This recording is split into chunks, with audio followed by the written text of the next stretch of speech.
solidarity with the Iranians. On the other hand, they are sending across their AWACS, they're sending across their J-17s, and they're doing sorties to try and patrol that area at the behest of the Saudis, because they have committed to the Saudis that your war is my war and my war is your war. That's the kind of pact that they had signed. Little did they know that rather than using the Saudis against Bharat, Pakistan will have to now turn up against Iran. So their JF-17s may be acting on behalf of Saudi Arabia against the Iranians, while their Prime Minister is standing up there and saying, hey, listen, we express solidarity with the Khamenei regime and with the IRGC. So that's how duplicitous Pakistan is.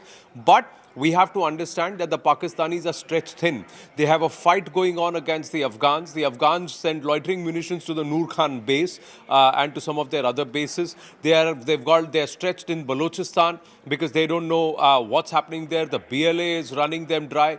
And on the other hand, they are worried if Bharat does any military exercise on its eastern borders, what are they going to do? So the Pakistanis are stretched thin, and now they have had to deploy resources because the Saudis have said, listen, you signed the agreement, come on, back us up. Where does this put them with the United States? What's that equation going to look like? Well, the US, anyway, you saw what just now President Trump has said about Zelensky, and we know what President Trump thinks about the Pakistanis, and how Asim Munir made a quote-unquote, fool of himself. And it's the Pakistanis who have mocked their own failed general, a failed marshal, because of the fact that he went there to wine and dine, and all he was treated like was a doorman. And the Pakistanis are currently offering their bases for the Americans to refuel and take off and also counter Iran from this side. So, all in all, everybody knows what Pakistan's stature is, but the Pak military right now is stretched thin. And there is a lot of resistance brewing even within their own regiments, because a lot of them, Kritsween, are either Pashtun or Baloch or, Afghan. And there are also a lot of Shia. And the Shia are looking at this and saying, you are asking us to go and fight against our own spiritual head and perhaps where we have our civilizational roots or descendants from. How are we going to do this? So the Pakistanis are quite caught in a bind, but everybody knows who they are. And they are treated thus, as doormats. And then there are internal challenges that Pakistan continues to face. Terror challenges, staring right at Pakistan at the moment. So how are they going to navigate through all those challenges remains to be seen. Thank you for that, Anand. We need to quickly go across to our news desk, where we're pulling out several visuals for you on what's happening in the war zone. Haim is joining us here in the newsroom. Haim, what do you have for us? You're taking us through some footage that's been shared by IDF. And we're actually going to have to zoom into this one as well, and I'm going to pause in these specific places. Now, this is the footage that's been released by the IDF, Prithvi. If I can quickly take us through the information here as well. This is the footage that they claim has eliminated the personnel of Iranian regime, which were trying to intercept their air defense system. Now, remember, the Iranian regime has the tall task of competing with Israel's Iron Dome. Remember, these are the two personnel. These are the attackers that we're looking at here, and this is on target. So this, Israel says, the IDF has released this footage. It says that it has completely eliminated all the strikes, and they continue to strike Israel. They're intended to harm Israeli aircraft as well. So Iranian regime, they're trying to pierce through the Iron Dome. At the same time, Israel is also applying its Iron Beam. Now that is something that they've also managed to pierce in some places. So if I could just go back in this video, they are eliminating these two targets, they've said, in this particular video that we're looking at, and this was released by the IDF. And well, as is in the case of any conflict, this is turning out to be a narrative war by the day. Thank you so much, Haim, for joining us with all those details. So that's the message being sent out by the Israeli forces. For now, it's time for us to head into a very quick break. News and updates continue on the other side. We'll be right back.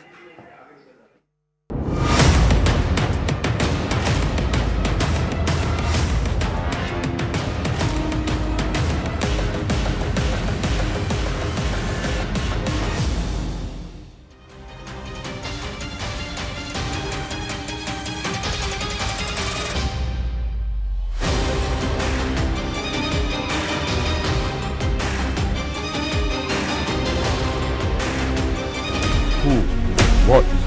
There. Then. Why? You see the bits, I see the whole. To know the inside story on Iran, get with me inside the bunker.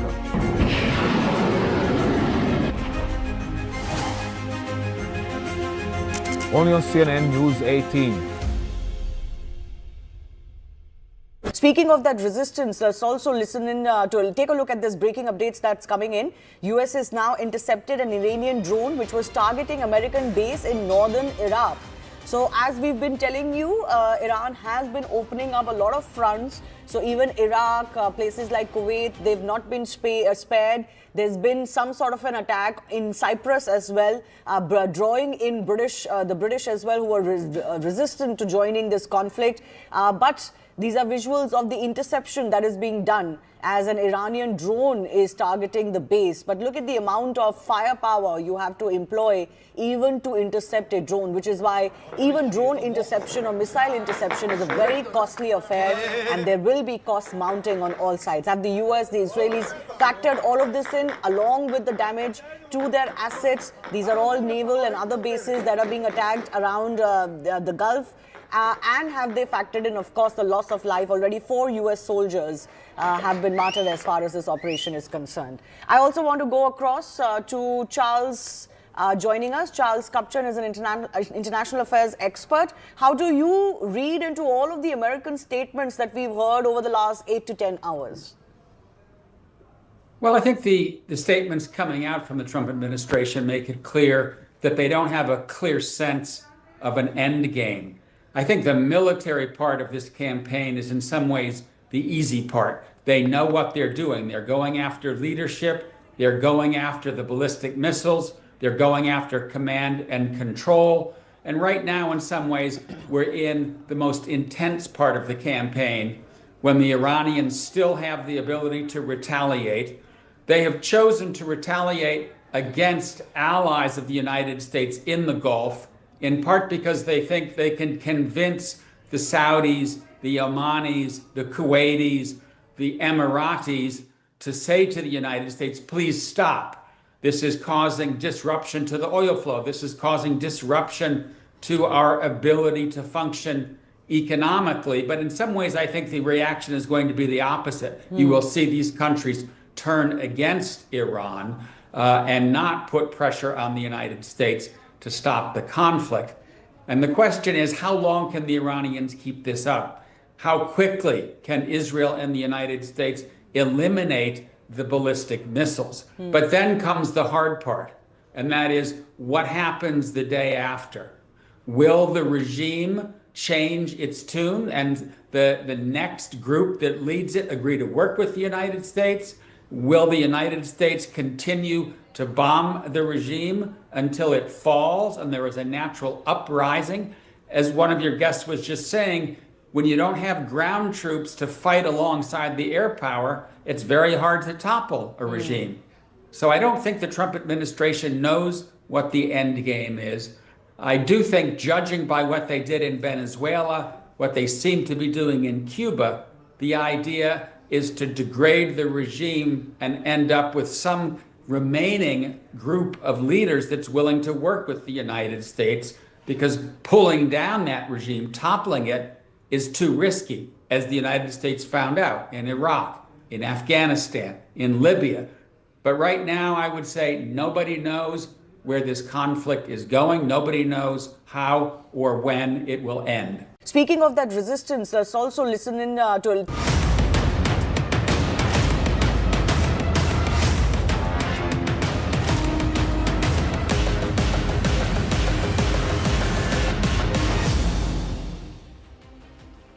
Welcome back. Let's shift our focus now to what we've seen, the claims that have been made the last few hours.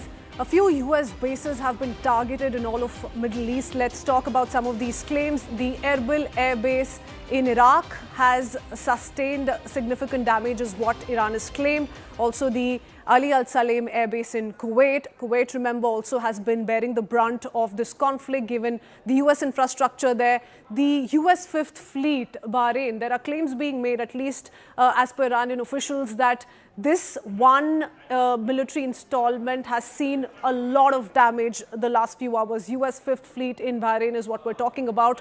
Also, the Al Dhafra Air Base in UAE. Now, all of these remember, military hubs of the United States are also in densely populated locations, is what has made the situation extremely worrying. The Al Udeid Air Base in Qatar, another airbase that has been targeted by the Iranian forces. So that's what we're looking at the last couple of hours. I do want to bring in Adrian into the conversation very quickly because we put out that post on Truth Social by Donald Trump. Adrian, what do you make of it? The kind of military muscle flexing. He says we're stocked up. Your thoughts on, the missile power that he's trying to show to the world as we speak?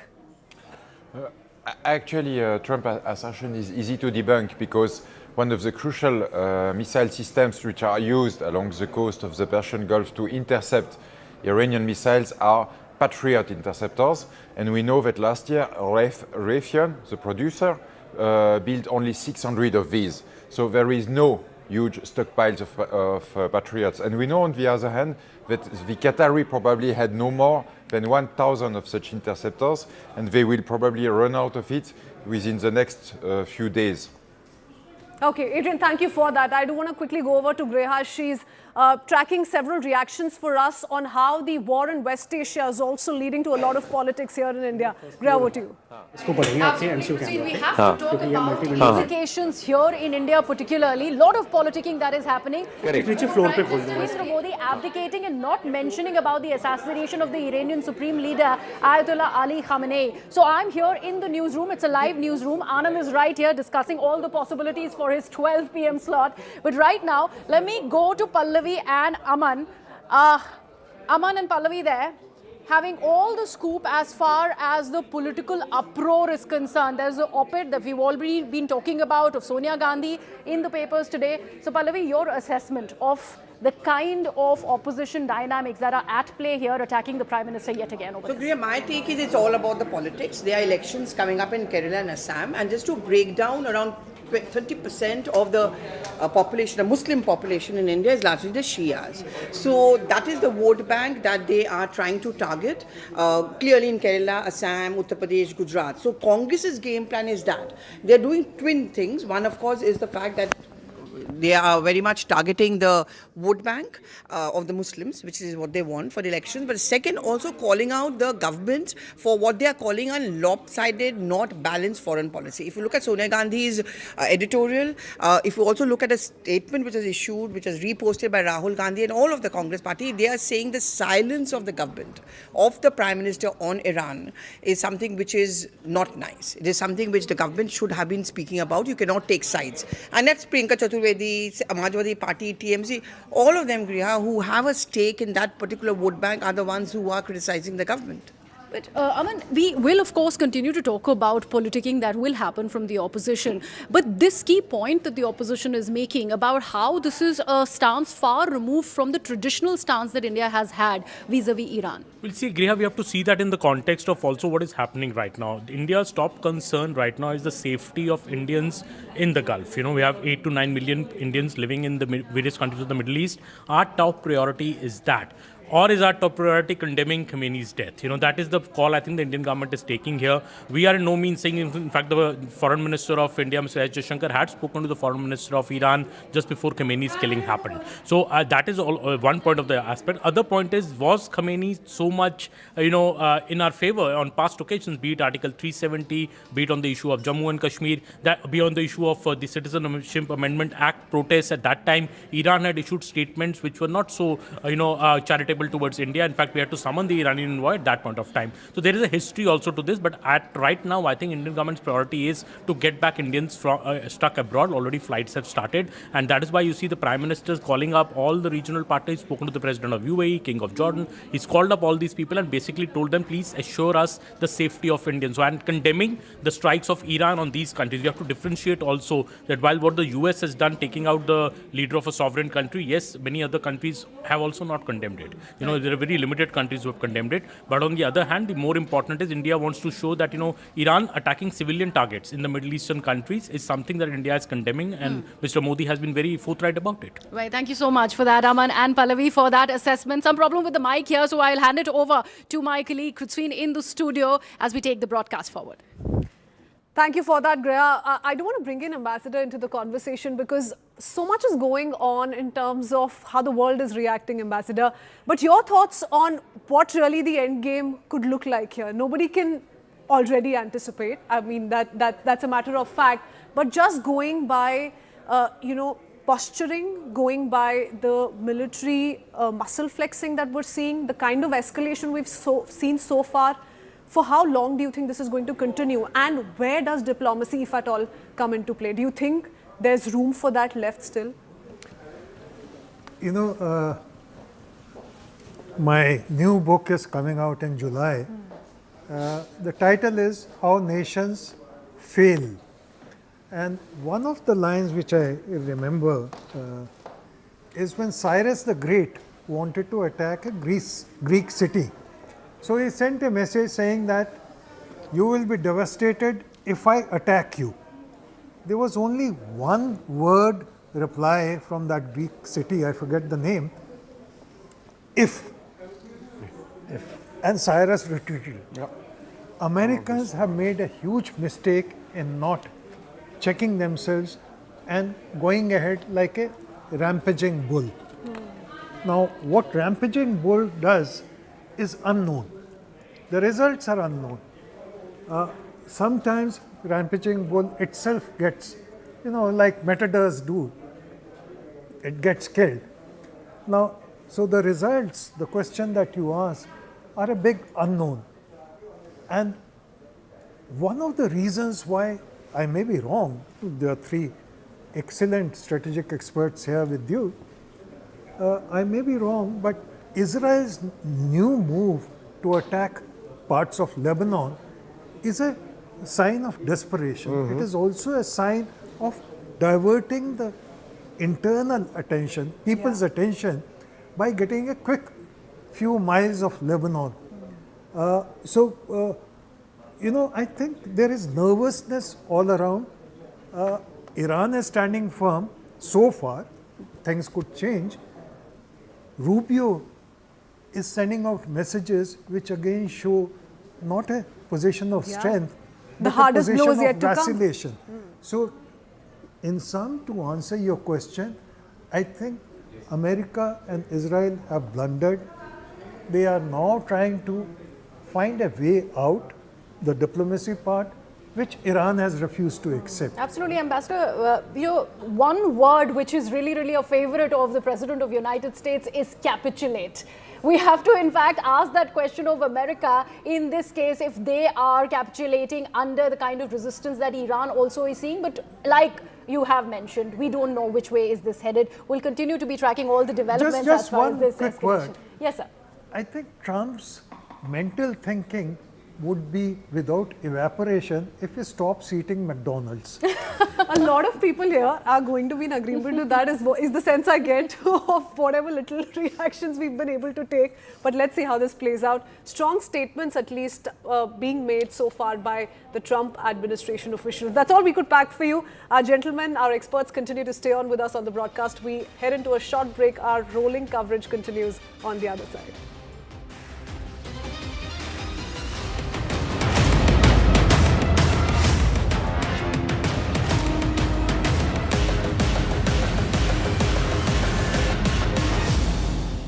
Speaking of that resistance, let's also listen in to take a look at this breaking updates that's coming in. US has now intercepted an Iranian drone which was targeting American base in northern Iraq. So as we've been telling you, Iran has been opening up a lot of fronts. So even Iraq, places like Kuwait, they've not been spared. There's been some sort of an attack in Cyprus as well, drawing in the British as well, who are resistant to joining this conflict. But these are visuals of the interception that is being done as an Iranian drone is targeting the base. But look at the amount of firepower you have to employ even to intercept a drone, which is why even drone interception or missile interception is a very costly affair, and there will be costs mounting on all sides. Have the US, the Israelis factored all of this in along with the damage to their assets? These are all naval and other bases that are being attacked around the Gulf. And have they factored in, of course, the loss of life? Already 4 US soldiers have been martyred as far as this operation is concerned. I also want to go across to Charles joining us. Charles Kupchan is an international affairs expert. How do you read into all of the American statements that we've heard over the last 8 to 10 hours? Well, I think the statements coming out from the Trump administration make it clear that they don't have a clear sense of an end game. I think the military part of this campaign is in some ways the easy part. They know what they're doing. They're going after leadership. They're going after the ballistic missiles. They're going after command and control. And right now, in some ways, we're in the most intense part of the campaign when the Iranians still have the ability to retaliate.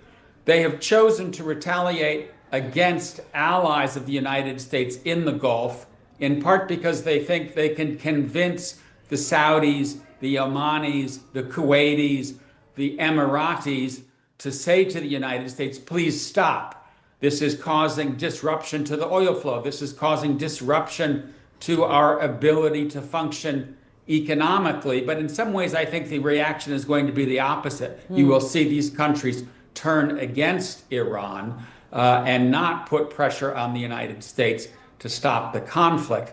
And the question is, how long can the Iranians keep this up? How quickly can Israel and the United States eliminate the ballistic missiles? But then comes the hard part, and that is what happens the day after. Will the regime change its tune and the next group that leads it agree to work with the United States? Will the United States continue to bomb the regime until it falls and there is a natural uprising? As one of your guests was just saying, when you don't have ground troops to fight alongside the air power, it's very hard to topple a regime. So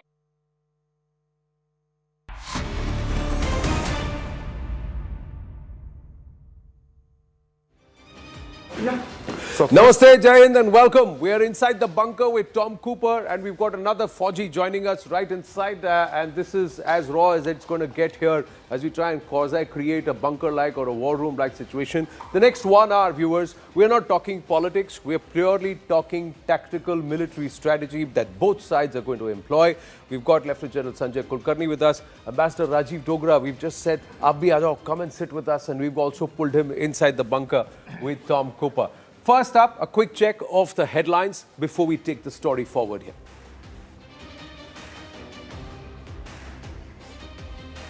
West Asia enters its 4th day as Iran continues widespread missile and drone strikes across Gulf cities and at US-Israeli targets.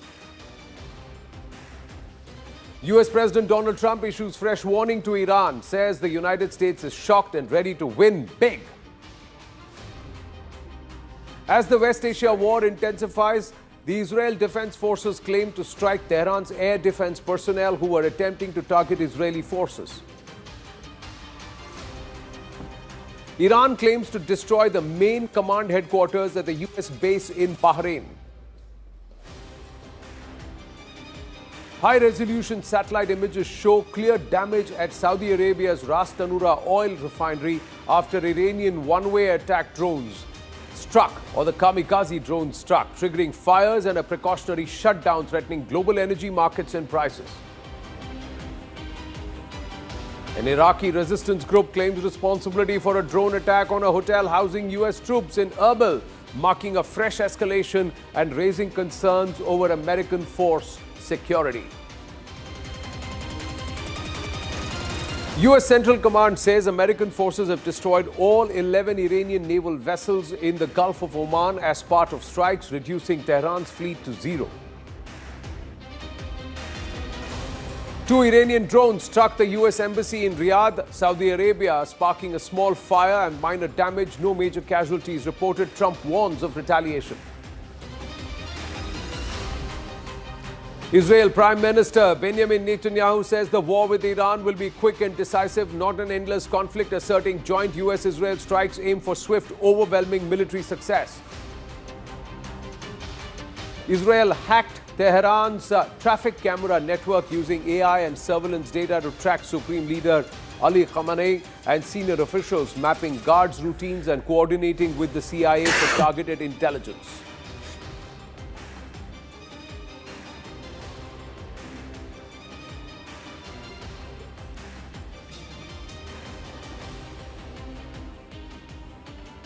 Now, as the West Asia war enters its fourth day, Iran's strategy is focused on survival, rebuilding core capabilities, and of course, maintaining deterrence through asymmetric escalation. Now, this is by hardening their missile cities, dispersing command centers, and also accepting initial damage. Tehran is preserving its second strike capability. It is actually stretching the United States and the Israeli resources, because they now have to guard all of the Middle East and the other countries and their defenses with missile salvos. Also, the Shahid 136 kamikaze drones are proving to be quite potent for the Iranians, and they are being used to deplete the interception capabilities. The cost of defense currently is far more expensive than the cost of offense, and Iran are playing this low-budget war very, very smartly. Let's try and quickly understand, viewers, before we get in Tom Cooper, Ambassador Rajiv Dogra, and also Lieutenant General Sanjay Kulkarni into this conversation, how this pans out. Why is it that Iran is able to try and impose a low-cost warfare budget? It's also because of its ballistic missiles, the kind of ballistic missiles that it has. So let's call up the graphics and try and understand how, with its missile technology, Iran has been able to really trouble the US and Israeli offense. Let's try and understand this very clearly. Now, the counter-offensive has shown that Iran has the firepower and targets in the region. Many of Iran's missile sites are in and around Tehran. There are at least 5 known underground missile sites, and various provinces including Kermanshah, Semman, as well as near the Gulf region. Now, here is the strike radius of Iran's arsenal. First up, there is the Shahab 1, 300 kilometers, Fateh 102, 110, then the Shahab Fateh 313, that's 500 kilometers. Let's try and go to the next one. You have the Quds 1, 700 kilometers, Zulfikar Qiyam 1, that is also 800 kilometers range, Qadr is 380, 1000 kilometers, and Shahab 3, 1300 kilometers, Khyber Shakhan. This was used in that entire attempted pounding of the Israeli Prime Minister's office, 1450 kilometer range, Emad Khorramshahr, 2000 kilometers. So this is, and then finally you have the Sejul and the Somar cruise missile, that's at 2500 kilometers. The effectivity of this is so far not yet confirmed. But Tom, weigh in and let's try and understand, where is it that Iran is actually placing its resources right now, its missile bases? And then let's take it from how are they able to attack Israel and what their strategy will be, how to use their missiles. Yes, over to you. Primary Iranian missile bases were all, or used to be all, in western Iran, along the border to Iraq.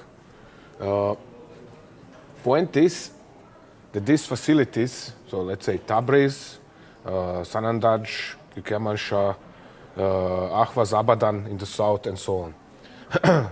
Behind them, there is a second line, Qom, Shiraz, Esfahan, and so on, Bandar Abbas.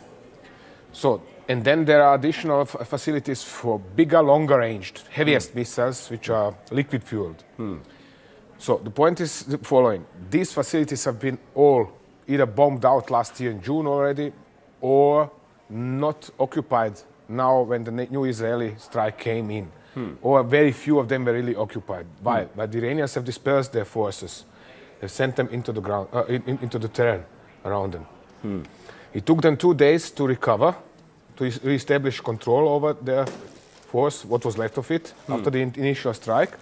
And this is now what they are doing since yesterday. They are conducting more or less an organized counter-offensive, so to say, missile-wise.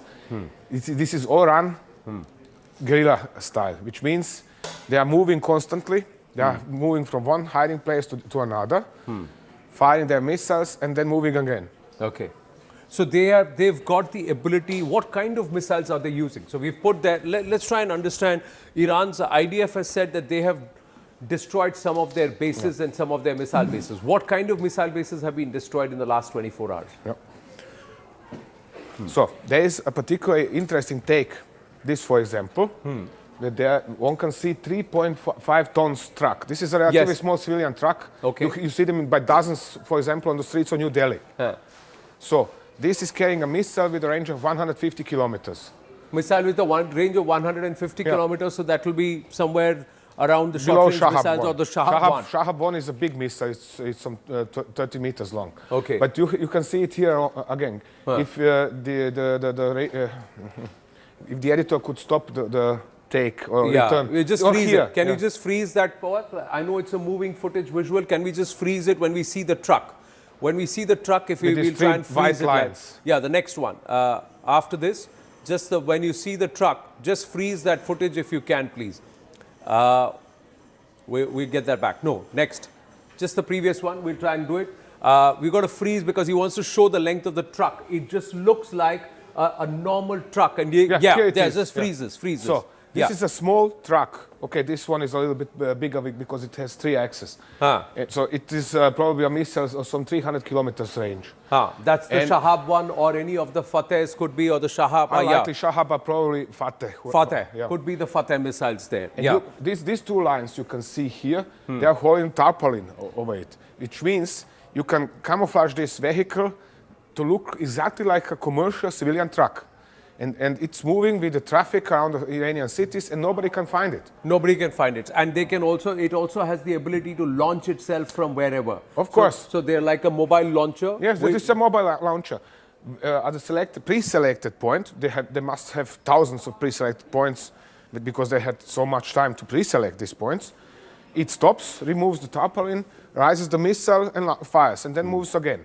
There is a saying, Tom, in Hindi, which is called chor dimag. That means that you think like a thief. How do you use minimum resources and low cost and create maximum damage? Yes. And when you know that you're going to be surrounded by a powerful enemy, as a David would do, how do I use the sling?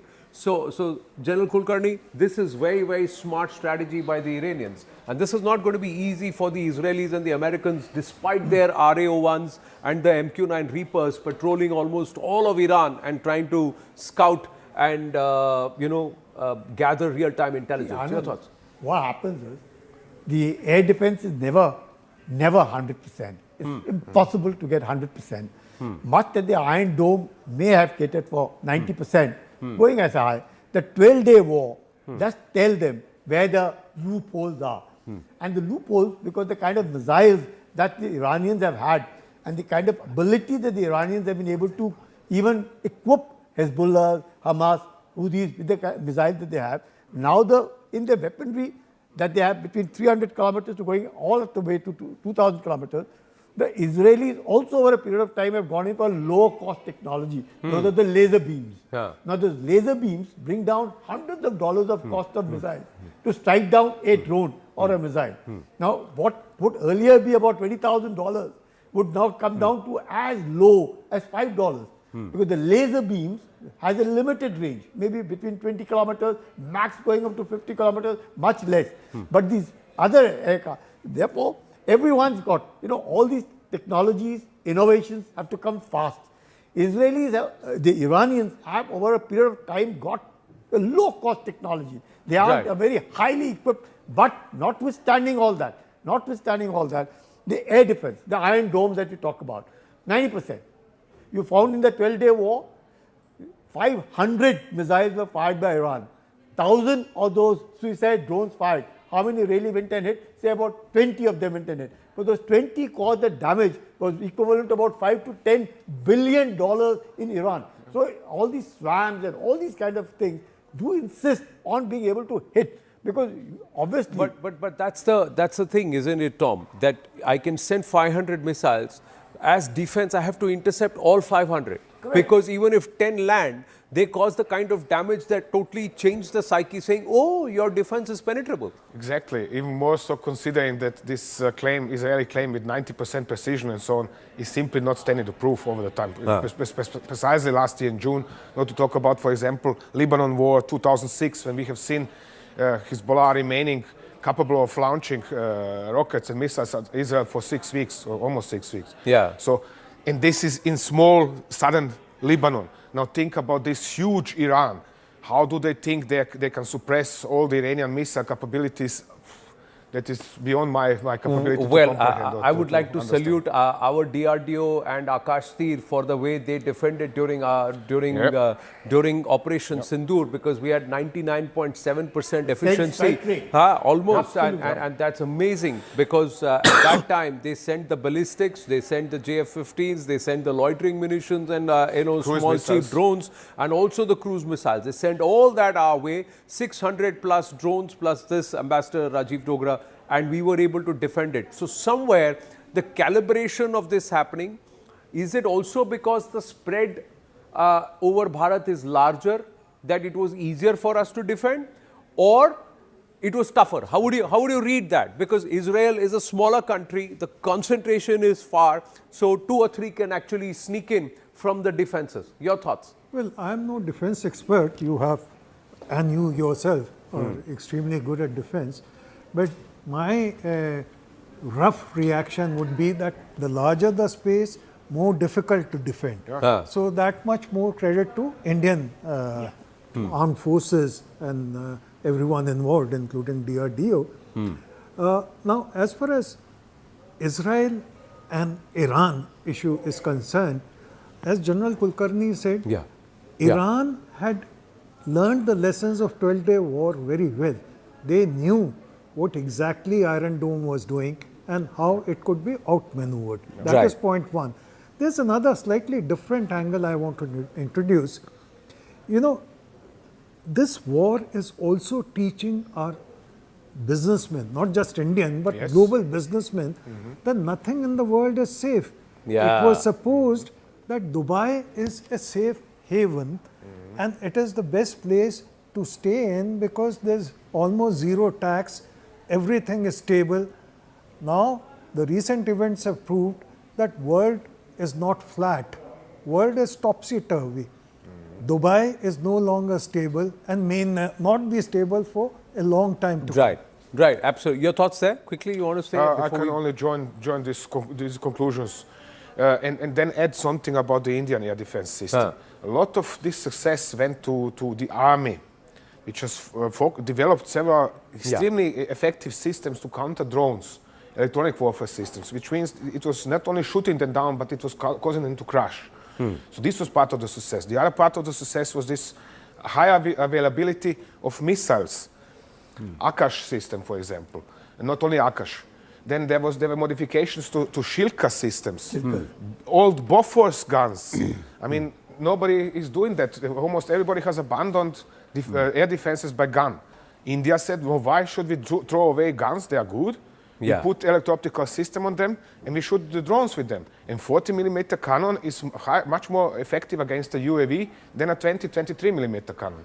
It's as simple as that. So they used brains, also used what the legacy munitions lots of are. costs. Legacy munitions are, and use a 50 rupee or a 100 rupee, if I may say, bullet against a 2,000 rupee drone rather than using a 20,000 rupee shell against a 2,000 rupee drone. So, you know, in terms of cost effectivity, basically I'm just saying. Now, this is Iran's low cost, high impact strategy. Just quickly taking you through, viewers, asymmetric warfare and proxies. It uses proxy militia across the region to carry out low cost attacks.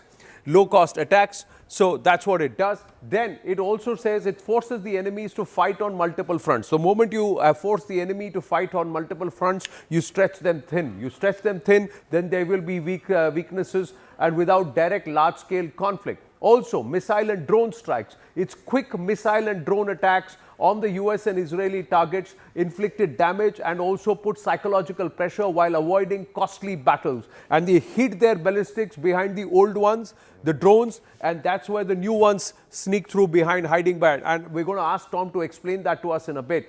Also targeting economic centers, attacks on key Gulf hubs like Dubai, Sharjah and Abu Dhabi. The aim is to shake investor confidence and pressure states supporting Israel and the US. Also widening this entire regional conflict and spreading the fight across Gulf countries and Iraq, because that raises the risks and costs for the opponents, complicating their military operations and also forcing them to think about, you know, waving the white flag or backing off. Economic resilience via black markets. It uses smuggling and also alternative trade routes to bypass sanctions and also sustain the war economy despite external pressure, and more importantly, targeting citizens and embassies abroad with proxies. Iran can then threaten or attack enemy nationals and then embassies overseas, generating domestic pressure in these opponent countries. So this becomes very smart strategy that they are using. But are you saying the US and the Israeli would not have gamed this? Let's try and understand, if you can explain to our viewers, Tom, and let's try and deep dive into this along with General Kulkarni. How is Iran planning this? See, Iran is one entity and it's got this entire region along with Israel to handle. So first up, where are they launching and how are they launching their attacks? Secondly, please cover and explain destruction of the Bahrain US airbase. How does it tactically hurt the Americans and the Israeli? How is Iran coordinating and planning this? Yeah. So how are they planning and coordinating? Basically, they are for dozens of years already, they are collecting intelligence. That means Iranian intelligence services, Savama, Ministry of Information, has operatives, has even spies in Israel. We have seen last year a spate of arrests in Israel, including captains and majors who were directly working in Netanyahu's headquarters. That is the primary mean. They certainly have similar operatives, or let's call them agents if you like, in all the Gulf Arab states. And if not, at least they have locals who are paid to give them information. So that is the primary point. Then according to this, that is why there are so many missiles the Iranians have developed. They have developed one missile for this purpose, one missile for this purpose, ballistic missile. Okay, it's just 150. The ballistic missiles there again, so we can make the reference. Yeah, now, take us through how would they, if you were in Iran, you were in the IRGC, sorry, how would you plot this and how would you plan this? Yeah. Well, how would I plan this? It's quite easy. I want to deny the enemy the bases in this area. Why? Because if the Americans cannot position their aircraft in Qatar, in Bahrain, in Kuwait, or in United Arab Emirates, then they have to fly from further away. The further away they fly, the less sorties they can undertake with the same number of aircraft. The more tankers they have. This is all making the entire affair of attack on Iran ever more expensive. So the cost of war becomes expensive. Exactly. This is why I'm also wondering, how do they want to put boots on the ground? Well, if they put them into Iraq, there is going to be a new civil war because the IGC controls half of the country. If they put them in Kuwait, they have to pass over Iraq, across Iraq. And if they put them anywhere into the Gulf Arab states, well, they have to swim over to reach Iran. From Pakistan, they can reach eastern Iran, which is sparsely populated, so there's not going to be much use. Anyway, correspondingly now, back to the IGC, how is it planning? For example, from Bushehr to Dammam, there is this and this distance. Correspondingly, we need a weapon which can cross this distance as quickly as possible. Because the faster the missile, the better, the less reaction time for the air defenses. This is how they are planning. Then they are planning, for example, they obtain intelligence on performance of Patriot. So they know, for example, when you want to defend, I draw this because yes, please draw it. So let's say Patriot missile. When you position Patriot system here for ballistic missile defenses, it can see only a relatively narrow area. So let's now say, okay, you want to defeat this Patriot and hit something in Qatar nevertheless. You position your weapon here. Excuse me, a step back. You are shooting from here all the time, therefore the radar is positioned, is pointed in this direction. The Qataris react by pointing this radar in this direction. Then you suddenly hit Qatar from this direction. And Patriot is already unable to intercept. Because the Patriot is blind, because they've moved there and because the radar is pointed in one direction, you hit him from the side. This is one of the greatest weaknesses with air defenses. You can build your air defenses all along the coast and say, and I'm going to shoot down everything that comes out. And then somebody comes like this, and your air defenses are outflanked. So this is why I'm always so sincerely amazed by the performance of the Indian air defenses last year, because they didn't let this happen. Pakistanis have tried this as well, to hit from multiple entirely unexpected directions, combine different weaponry and so on and so on, severe electronic warfare deployment, and still they didn't manage this. They didn't manage the General Kulkarni and also Ambassador Rajiv Dogra, coming to you just quickly as we quickly try to also decode Iran's war strategy. Now, while being in a very heavily disadvantaged position, Iran still has a war strategy in place to try and hit back at the United States militarily. Now, in the first step, Iran plans to blind the US forces by hitting critical radar and command and control nodes. Then to achieve this, they would have to employ swarm drones and also short-range missiles to hit critical nodes in the US communication system. And what it hopes to achieve is to disable early warning systems of the US forces. In the second step, Iran plans to deplete US air defense systems by forcing it to use expensive missile batteries to counter the cheap drones. And how it plans to achieve this is by launching waves of inexpensive missiles at American bases and ships. Iran can then drain the US missile stocks and increase operational costs, weakening the air defense network over time. The third step, overwhelming the US air defense, Iran aims to breach air defense and strike critical targets. And this is how Iran aims to achieve this with larger high-speed or hypersonic missiles. Iran then aims to penetrate remaining defenses and hit strategic installations, maximizing damage. Would you agree with this strategy? Does this actually effectively work? How do the US military and the Israeli counter this? What's their option? See, Anand, at the very outset, the Chinese have said they have not given any of these technologies to Iran. Iran probably may not have hypersonic at this point of time, may not have hypersonic, because hypersonic is very difficult for right now Iran to possess one. There would be a mix of cheap drones with precision drones. So you have even 100 drones fired which are cheap drones, and if there are just 2 precision drones, you will find the target. How would this swarm of drones? The enemy really doesn't know which out of them are cheap drones and which out of them are precision drones. The strike rate at any point of time cannot be 100%. It will be around 90-95%. There's always a chance for the Iranians, if they have huge stockpiles of these cheap and precision drones, to be able to hit the target. There is no denying the fact. The question is, all of them, both the adversaries, the Americans, the Israelis and the Iranians, would have exact GPS locations of each of these. So now it is on mobile. That means all these drones have to, and the entire missile have to fly from one end to the other end on wheels. Because if they are fixed, they will be targeted. It's only in the wheels that the survivability is much more.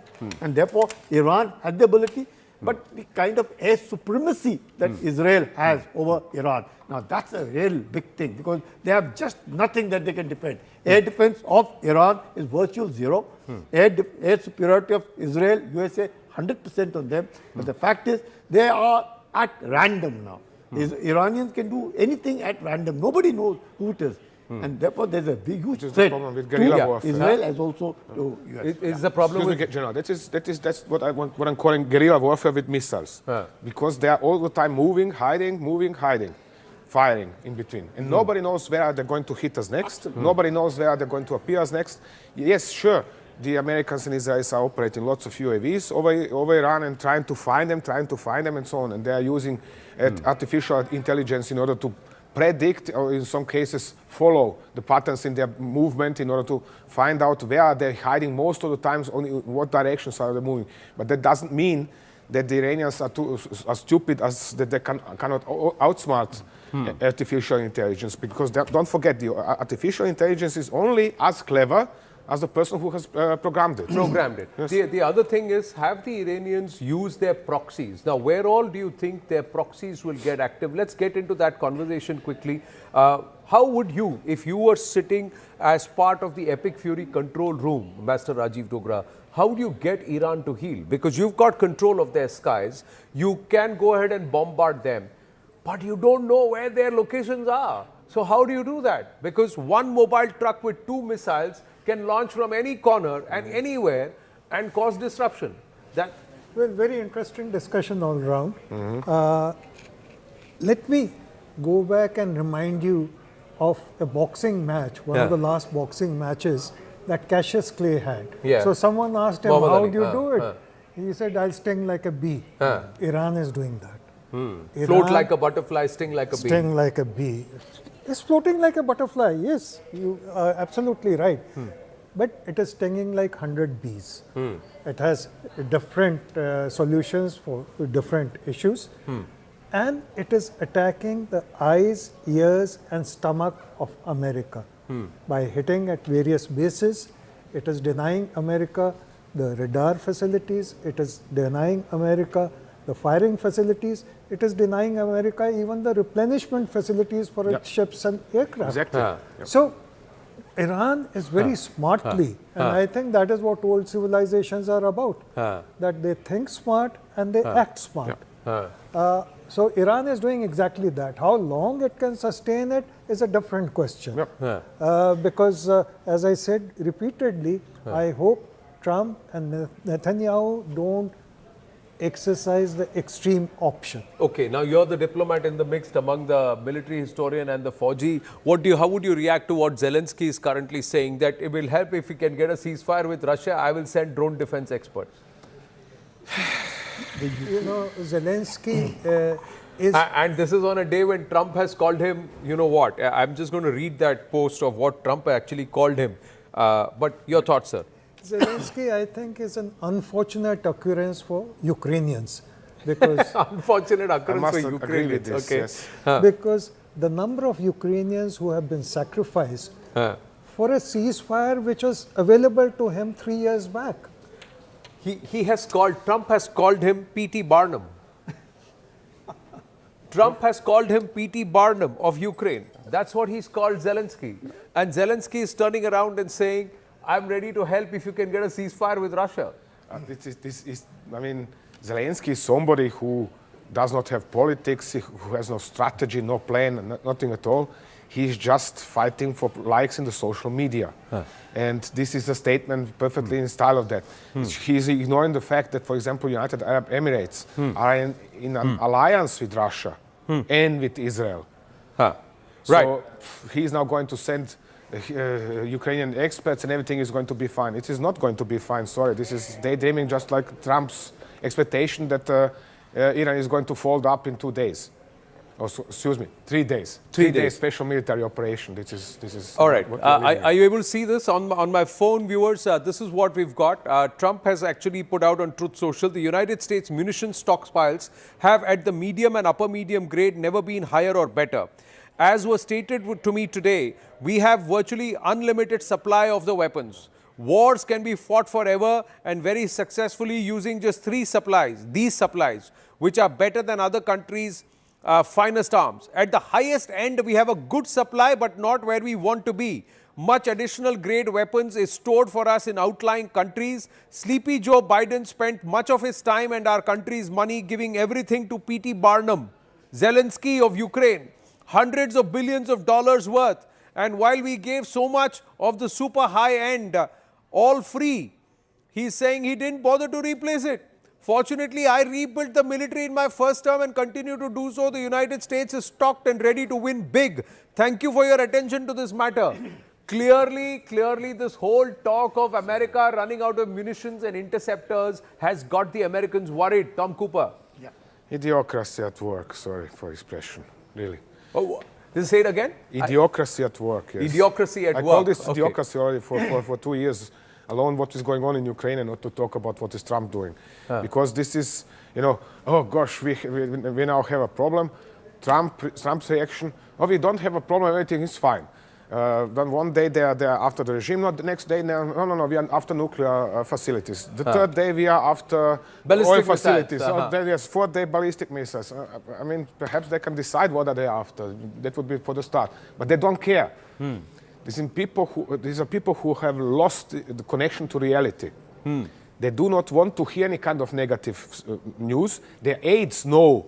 Their secretaries, call them whatever you like, people surrounding them. They're surrounding themselves with people who know what they want to hear. And then surrounding themselves with yes men. That's what you're trying to say. Exactly. Yeah. Plus, he contradicts himself in this statement. First, he says we have enormous supplies. Then he says Ukraine has taken away all our... No, but he said about the high-end one.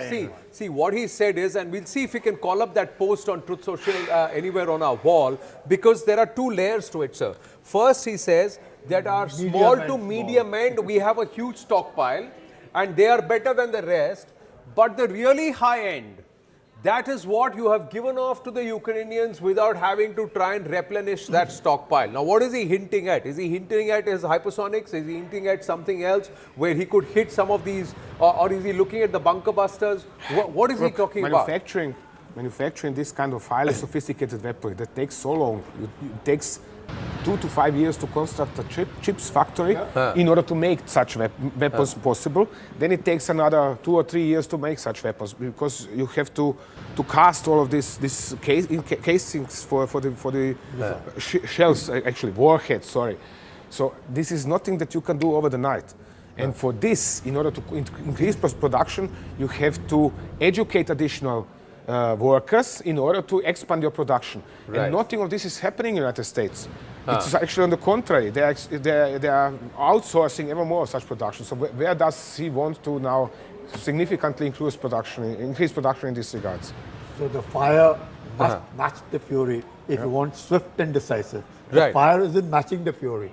Right. We got another guest joining us in a bit, but we also have news coming through. Chinese Foreign Minister Wang Yi has held a phone conversation with the Iranian FM Sayyid Abbas Araghchi. China has supported Iran in safeguarding its sovereignty, security, territorial integrity and national dignity and supports Iran in upholding its legitimate and lawful rights and interests. China has urged the US and Israel to immediately cease military operations and prevent further escalation of tensions and stop the conflict from spreading and engulfing the entire Middle East. Now, that's what they have said. Shay Bialik is also with us, UN Diplomacy and International Relations, Foreign Affairs, foreign expert, joining us from Israel. Shay, thank you for joining in.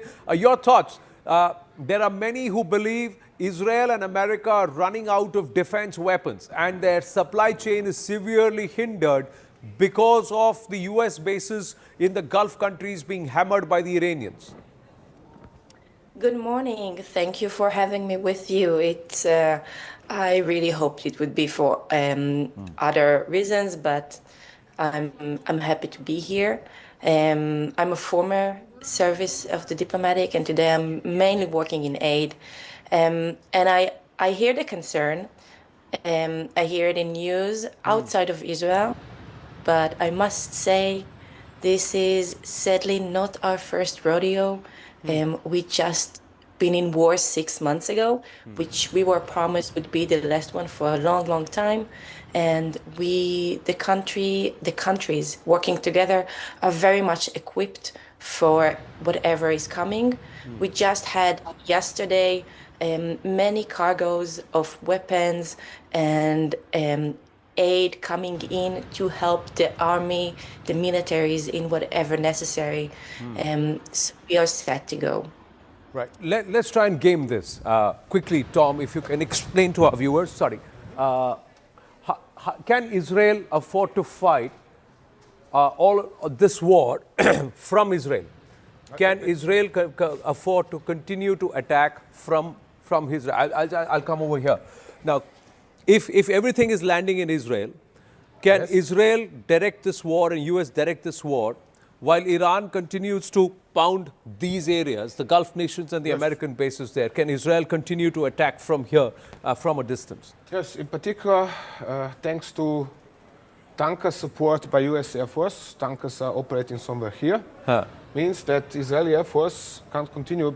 This is for the first time they have so many tankers. So it's easy for entire Israeli Air Force because all of their aircraft are equipped with in-flight refueling. It is easy for all the Israeli aircraft to refuel and then go striking Iran. At least up to here.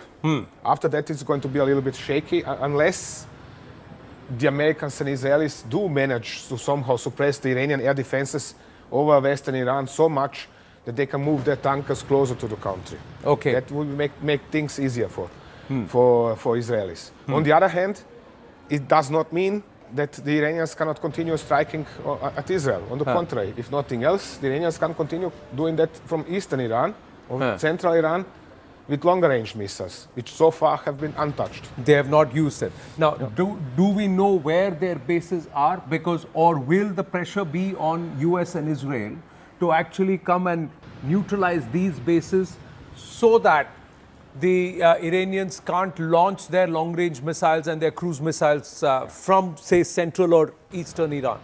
Principally, yes, we know most important bases. Sorry, this is old. Huh.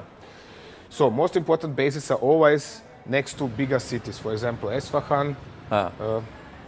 Esfahan.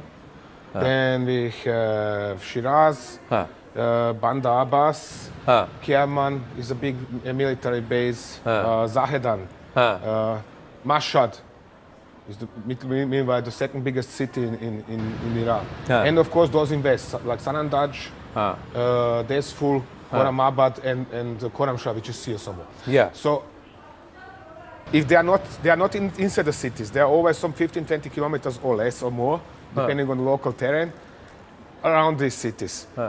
Many of the latest bases or newest bases are constructed under the ground. Some are stretching for kilometers under the ground. Right. And really deep under the ground. I'm talking here about 80 plus meters deep.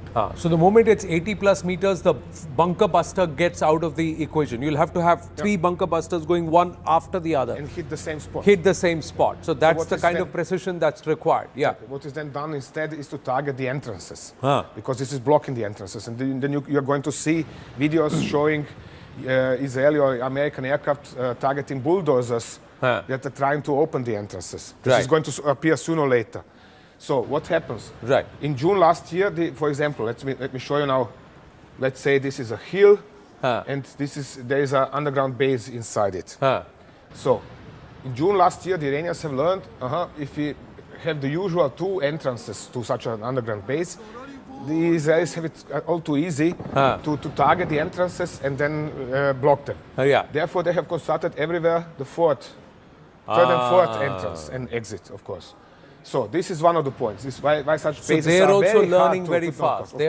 They're also learning very fast. What we're going to do is we're going to shift the focus a little away from this region, but still in this region. When we come back, we're going to look about something that's brewing here and what is going to happen between this entity here, that's Saudi Arabia, and the entity there, that is Pakistan, who has actually said support to Iran, but they have a security arrangement with Saudi Arabia. That after the break. Stay with us.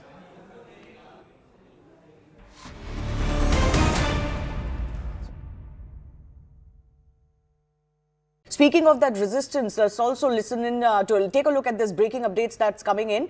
US has now intercepted an Iranian drone which was targeting American base in northern Iraq.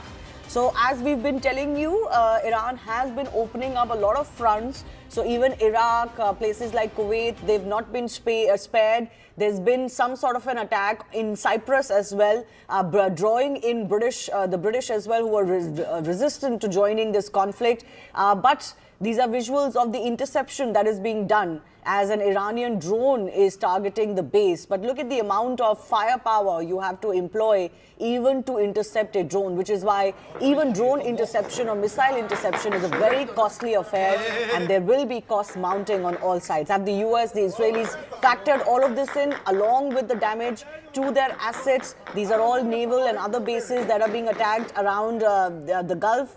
And have they factored in, of course, the loss of life? Already 4 US soldiers have been martyred as far as this operation is concerned. I also want to go across to Charles joining us. Charles Kupchan is an international affairs expert. How do you read into all of the American statements that we've heard over the last 8 to 10 hours?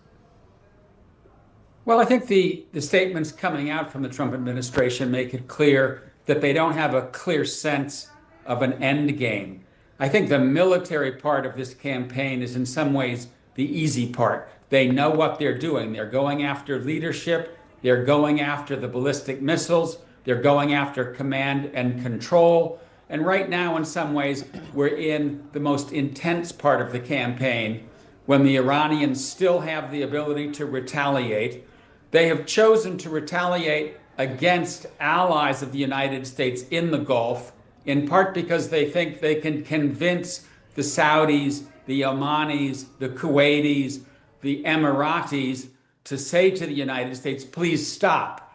This is causing disruption to the oil flow. This is causing disruption to our ability to function economically. But in some ways, I think the reaction.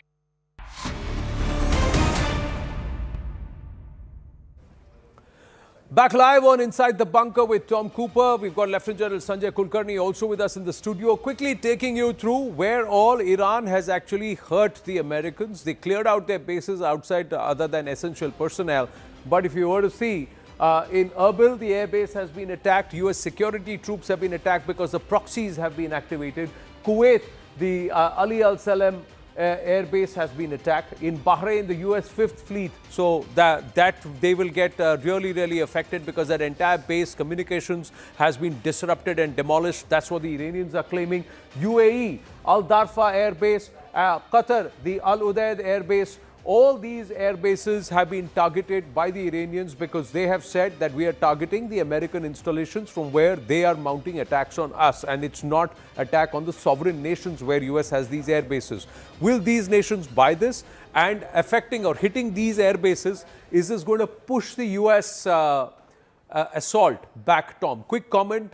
Or would the US have already gamed this possibility? Principally, these countries can't simply side an alliance, including Israel. And that is the biggest problem for them, on one hand. On the other hand, there is the issue of coordination between armed forces. Arguably, armed forces of Kuwait, Bahrain, Qatar, Emirates, Oman, and so on, they're all trained, in Saudi Arabia, of course, they're all trained in the United States, all flying US-made aircraft. Some are flying European aircraft as well, but generally their training is the same. The procedures are the same. Right. But there are lots of, and we have seen this over Kuwait yesterday, the 3 F-15 shot down. This is not enough. You have to coordinate the methods and additional procedures, so to say. General Kulkarni? See, what happens is, we must grant that the US would have defended its bases. There's no denying the fact. Right. But the fact that the Iranians have not just attacking the US bases, but they now started attacking the assets of these Arab states will create problem for Iran. The Iranians are Persians and they're Arabs. So there was century-old animosity differences between the Arabs and the Persians. And hence, now the Iranians need to be careful.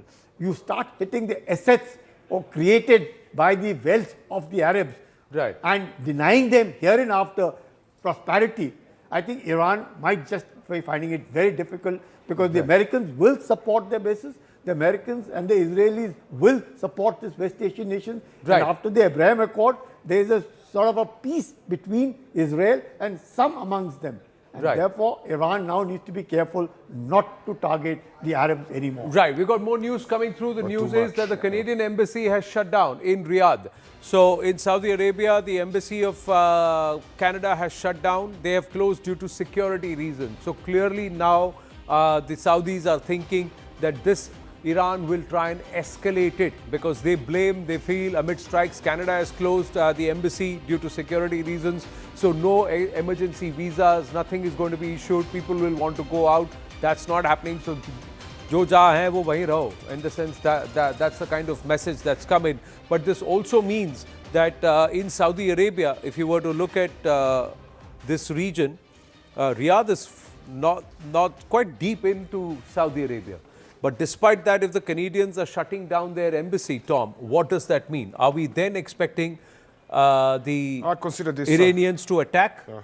I consider this a routine measure. So Riyadh is here, and well within range of both Iranian UAVs and ballistic missiles. So I consider this as a cautionary security or safety measure from Canadians. I'm waiting to see what are the Americans going to do. Are they going to close their embassy as well or not? This is unlikely to happen, but who knows? Now, does that also mean that nations are now saying that there is a lot of heft that the Iranian military and firepower has, especially the ballistic missiles, that then doubles the pressure on the Americans and the Israeli that they have to neutralize their silos? If they are not able to kill their silos and also their dumps, the ammunition dumps or the missile storage facilities, and nip them in the bud, this is going to last quite long. Of course, there is a lot of, on both sides, there is lots of movement in the background at the diplomatic scene. On one hand, the Israelis in particular, but also Americans are trying to convince additional European allies, not only European, all the way to Trinidad and Tobago in the Caribbean, to convince them to join, to create an alliance, and then now all are going to fight Iran on behalf of Israel, de facto, and the United States. On the other hand, the Iranians say, okay, come on over, we don't mind, we are going to fight all of you. So in terms of psychologically, it is, Iranians, is particularly IRGC, they are extremely stubborn. They're not going to give up just like that. They are going to fight and fight and fight. And even if they spend all of their ballistic missiles or all of these are destroyed, they are going to find other means to fight. Okay, I just quickly wanted to ask you this. The proxies, where do you think the proxies are going to get active? Sorry. Where are the proxies going to hurt? Yeah, where are the proxies going to hurt? So, firstly, you have to zoom out a bit. Yeah. So, here we are. Proxies, firstly, we have the Houthis in this part of Yemen. Yeah. They are holding this part of Yemen, the Houthis. Including the capital Sana'a and their own capital Sada. So they have announced, was it now? That was 2 nights ago, that they are going to start striking Israel. Then we have the Hezbollah in southern Lebanon has already started attacking Israel. Right.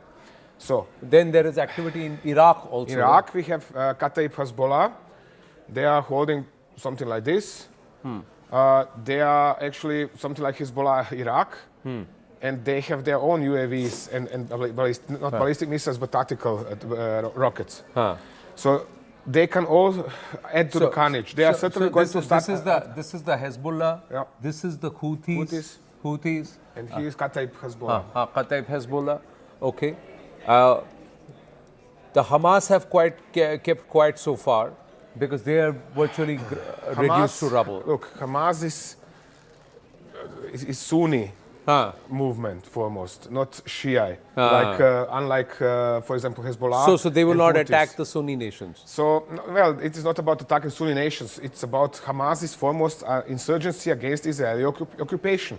So they don't have any kind of business in a clash between Israel and Iran. Iran, okay. So these are the 3-4 proxies which are getting active in this region. This is perfectly enough, I would say. All right. Yeah. So we got limited time. What we're going to do is, now this is what's happened. I told you when we come back from the break, we are going to try and refocus on another region, and that's this region. So let's come back here and understand what's happening here, especially with this nation, Pakistan. What's happened is India has, and Manoj Kumar Gupta getting this, Daniel Scheinman has also put us the map, that India is doing an exercise in this region and there is a NOTAM that's been issued in this region. So there is NOTAM that's issued here. What happens with the Pakistanis who are fighting over the Durand line? There is activity in Balochistan. They are supposed to send support for the Saudis and they are worried about this NOTAM. Yes, Tom Cooper and then General Kulkarni. What happened? First, the Durand line itself. And before I speak on the Durand line, let's work on that. There is going to be electronic suppression. And this electronic suppression is going to cause problem to the IRGC also. Remember that. Because much that now most of these people over there are going to be on their own. But talking about Pakistan and India and talking about Afghanistan and Pakistan, the Durand line, the 2,700 kilometers Durand line, 1,400 kilometers runs along Balochistan. Correct. And the rest of it is with Khyber Pakhtunkhwa. They have a 900-kilometer line boundary of Balochistan with Iran. Yeah, this is the Baloch boundary with Iran. This is the Baloch one. This is Balochistan. And therefore, Balochistan has been logistically sustained from Iran. It is not being sustained from Pakistan. So Balochistan has a problem. That's the problem between Balochistan and Pakistan. Balochistan, there is a major insurgency against Pakistan. And in Pakistan, there is the insurgency of the Pakistani Taliban. Absolutely. Yes. And then Pakistan is at war with the Taliban in Afghanistan, additionally. So Pakistan is right now at war, at least from their point of view, in this direction, and of course, they always hold a strong portion of their army along the border to India. And now they are also supposed to airlift and send support towards Saudi Arabia and conduct, exercises here. Interesting that they are supporting Iran but giving security collaboration with Saudi Arabia. Yeah, So, and promising bases if necessary to Pakistan the United States. is in a catch-22 situation. Yeah. They don't know which side of theirs has now got to be covered because they've had very badly from Balochistan. They're having bad times with Tehrik-e-Taliban, Pakistan, with in Khyber Pakhtunkhwa. They are not happy. Saudi deal has put them in a fix with Iran. So Pakistan really doesn't know, and I'm sure America would want a pound of flesh from Pakistan. yeah, we've got this footage. This is where the India NOTAM area is, not so far away from Rahim Yar Khan. This is the NOTAM, that airspace reservation that's been announced by the Indian Air Force for a joint exercise. What do you think is the intent behind this, Tom? Well, to run an exercise. Yeah, but and Pakistan, just to remind them that India is still here. It's as simple as that. Nobody wants to provoke. I mean, I know the Indian government, how it operates, or at least understand it. I do not say that I know it in person or something. But I understand the way it operates. And in this situation, it just remains Islamabad. Guys, we are watching what are you doing over there, and now we are going to run an exercise because we have the right to do so. yeah, and they're running an exercise in this portion here. Yes. In this portion, that's where the exercise is. The Pakistanis, meanwhile, are conducting sorties and exercises here. Yep. They are getting active in this region. Sorry. Yeah. So they are conducting activity in this region. They are stretched here, they're stretched here, they're stretched here, they're stretched all over the place. There is also internal strife that is happening with the Shia population. What do you think is going to be the impact of this conflict on this nation and this region? Do you think there is going to be trouble in Balochistan? The Baloch are going to get... explain this way. Let me start with the start in Pakistan. Okay. Pakistan is broke. Okay. Bankrupt. Okay, and this is not since yesterday, but for some 50 years, huh? Yes. Yeah, at least. Okay. What was it? 24 IMF programs in Pakistan and something like that. Okay. Now, the newest invention, so to say, in Pakistan was to prompt the Chinese to invest and borrow $120 billion to Pakistan. So, out of 195 countries in the world virtually, there are almost 45 countries which are sucked into this battle, with 32 in NATO, with 12 almost over here, and Afghanistan and Pakistan. So just these 45 countries involved today in some way or the other. One way or the other involved. So now Pakistan is broke. And they have this huge bill, and the Chinese want their money back. They say, hey, sorry, but we are not giving you money, our money to you just like that. So Pakistan depends on IMF, which means on Trump's agreement USAID and to America. let IMF pay Pakistan, give Pakistan money so it can pay back Chinese credits. So this is a silly situation. This in turn means Islamabad is going to do whatever brings money in order to stay liquid. And if the Saudis say, hey, hello, we are going to pay you 5, 10 or some whatever billions in order for you to send a brigade of armed forces, yes, they're going to do that. This is the point, and this is how they think and how they act. But their nation's prime minister has endorsed support to Iran, and its nation's military is going to support and send military aircraft, including JF-17 and of course AWACS and maybe an oil tanker on top, to help the Saudis fight the Iranians. So the civilian government says we are with you, Iran. The military says we are going to fire at you, Iran. So that's what is the nature of Pakistan. Well, that's all we have time for packing in this edition of Inside the Bunker with Tom Cooper. Lieutenant General Sanjay Kulkarni, thank you very, very much. And on that note, viewers, we're going to take a very, very short break. Stay with us.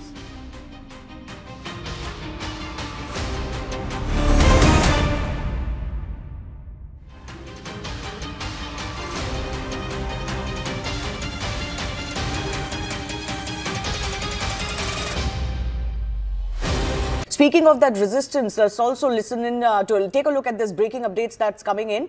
US has now intercepted an Iranian drone which was targeting American base in northern Iraq.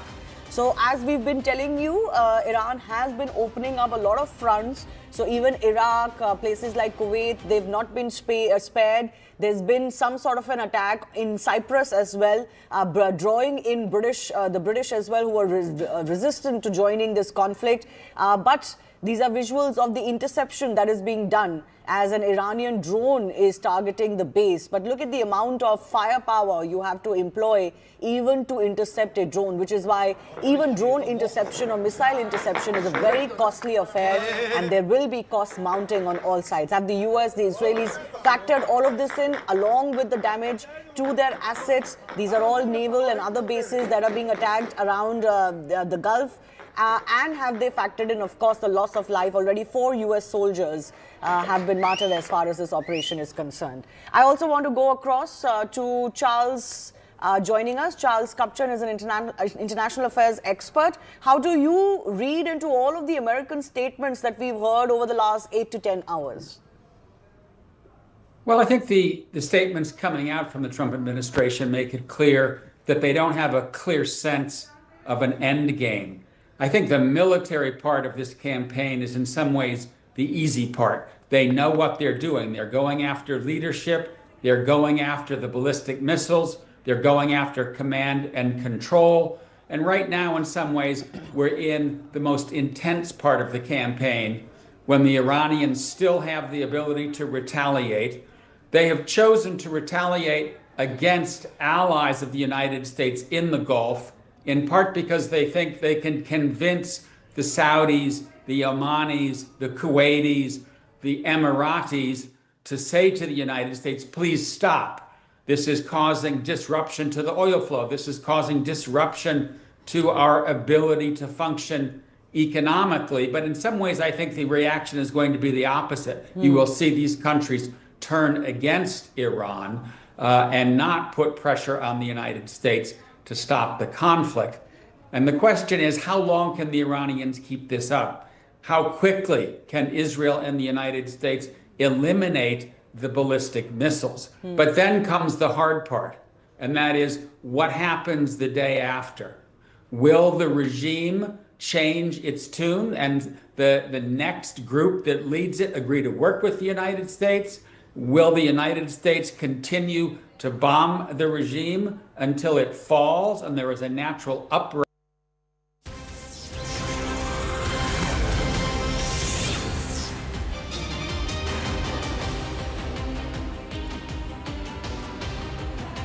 Good afternoon, everyone. Thanks a lot for staying with us. I'm Shivani Gupta. Let's begin with a quick check of the top stories we're tracking. West Asia war enters day 4 as Iran continues widespread missile and drone strikes across Gulf cities and at US-Israeli targets.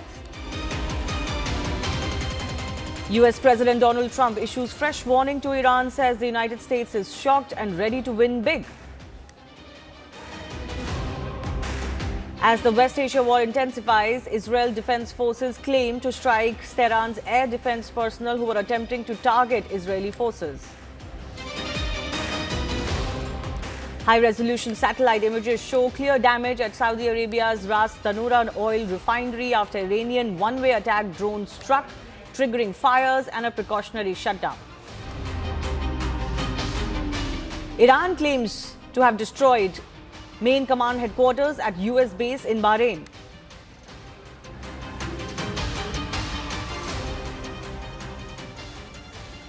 US Central Command says American forces have destroyed all 11 Iranian naval vessels in the Gulf of Oman as part of strikes, reducing Tehran's fleet to 0.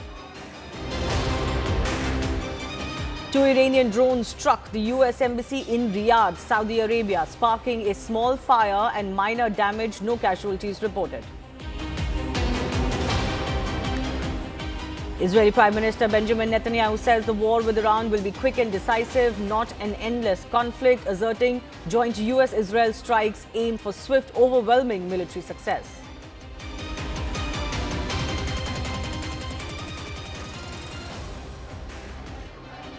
And Sonia Gandhi slams Prime Minister Narendra Modi's silence on Khomeini assassination, calling it an abdication rather than neutrality.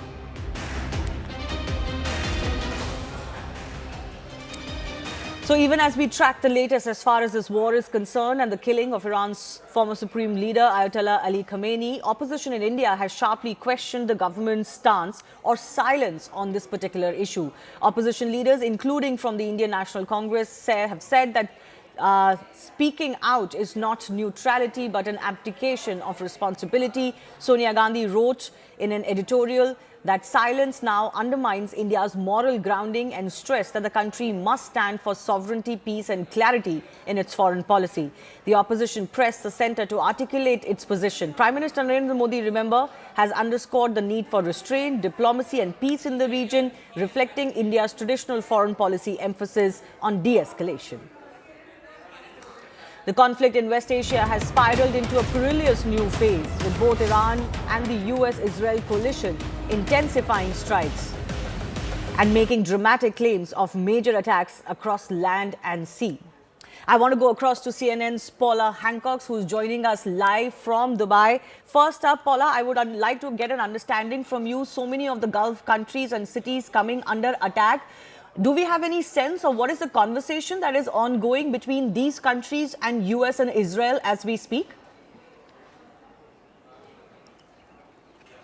Well, Shivani, we know that they all had a virtual meeting on Sunday to create this coordinated verbal response to what was happening. They have been showing that there is unity across the Gulf nations. They talked about the reckless and irresponsible behaviour from Iran, and there is real anger among these Gulf nations that they have come under attack, despite the fact that before this started, many of them had said that the US military was not allowed to use their bases, that they weren't allowed to use their airspace to carry out an attack, and they had been lobbying for diplomacy rather than war. But that has not insulated them from the retaliation from Iran.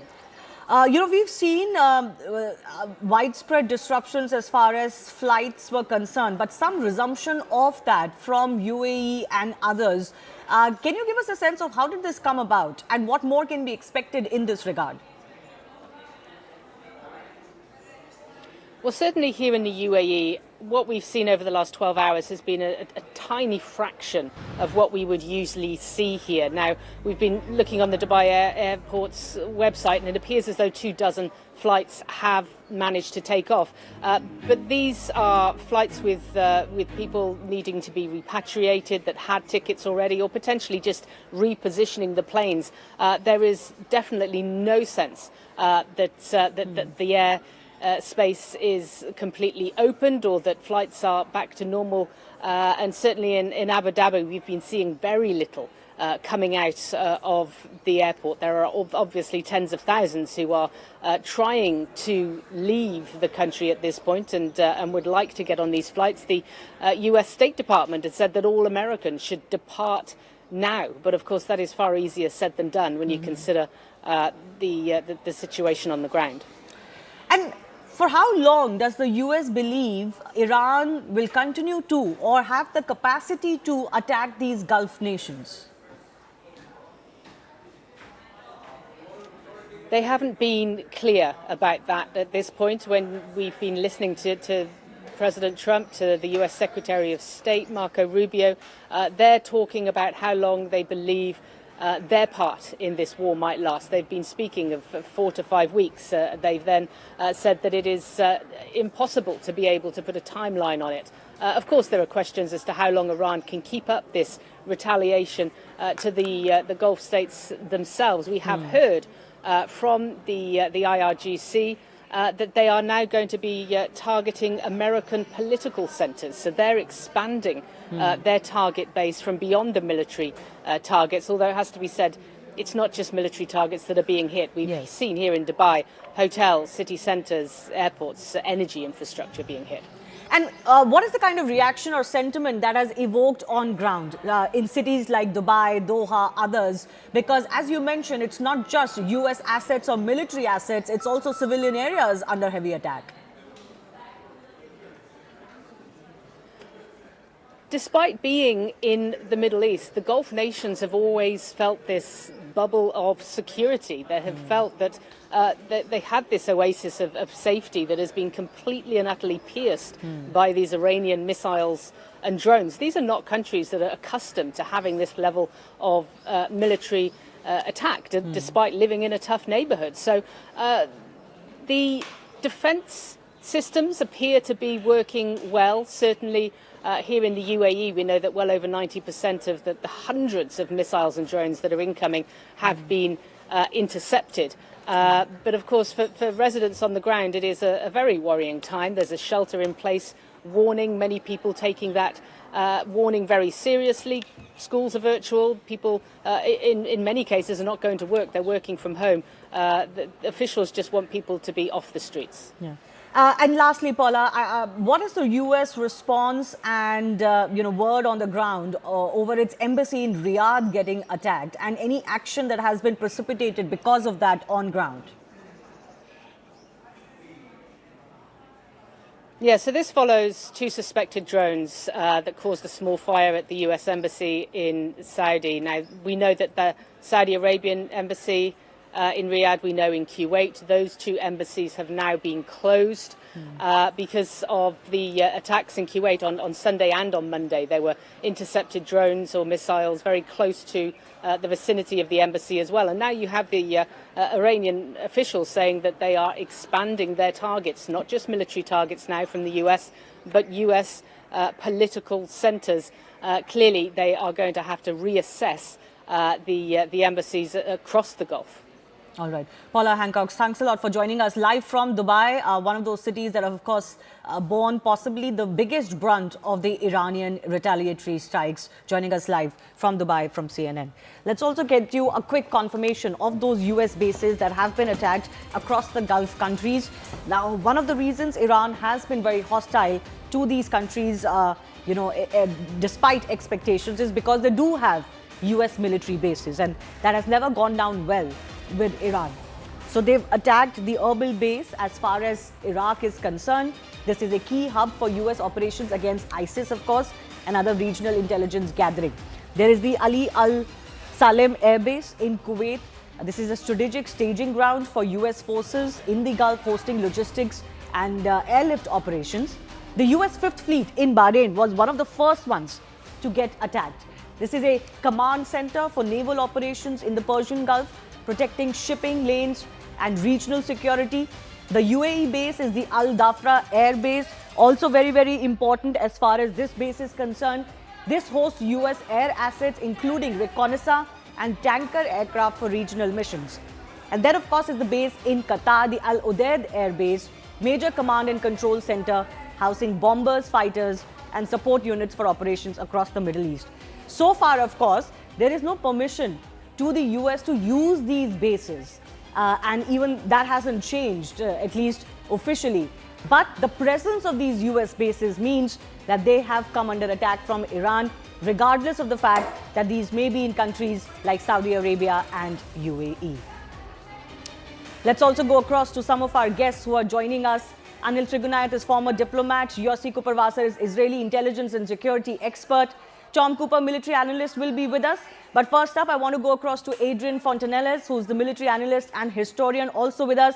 Lieutenant General KGS Dillon will be with us in just a bit. But Adrian, your sense of just how long these countries would be able to endure these missile and drone attacks from Iran. So far, they're not really saying anything publicly too much. There doesn't seem to be any great pressure being piled on US and Israel. But something must be going on behind the scenes, right?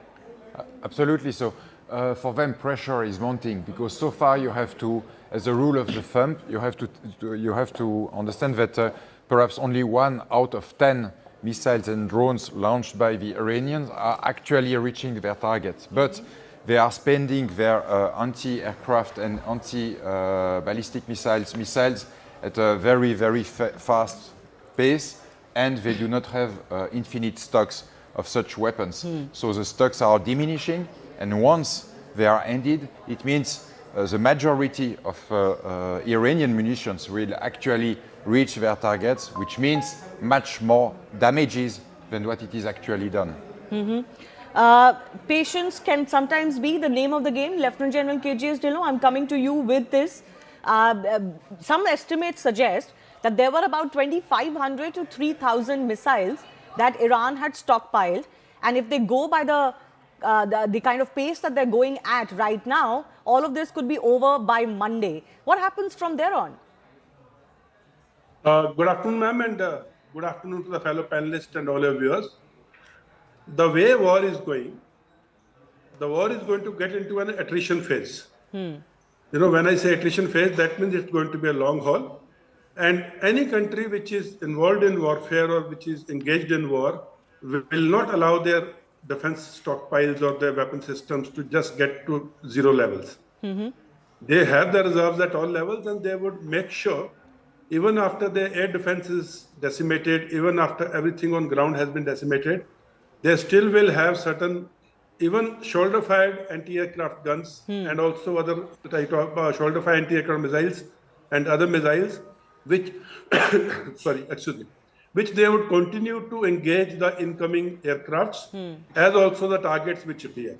Yes, the intensity of engagement will go down, but at no stage they would have that zero balance of missiles. That is how it works, and thereafter will start the attrition warfare. So can I ask just you? To give yes, go ahead.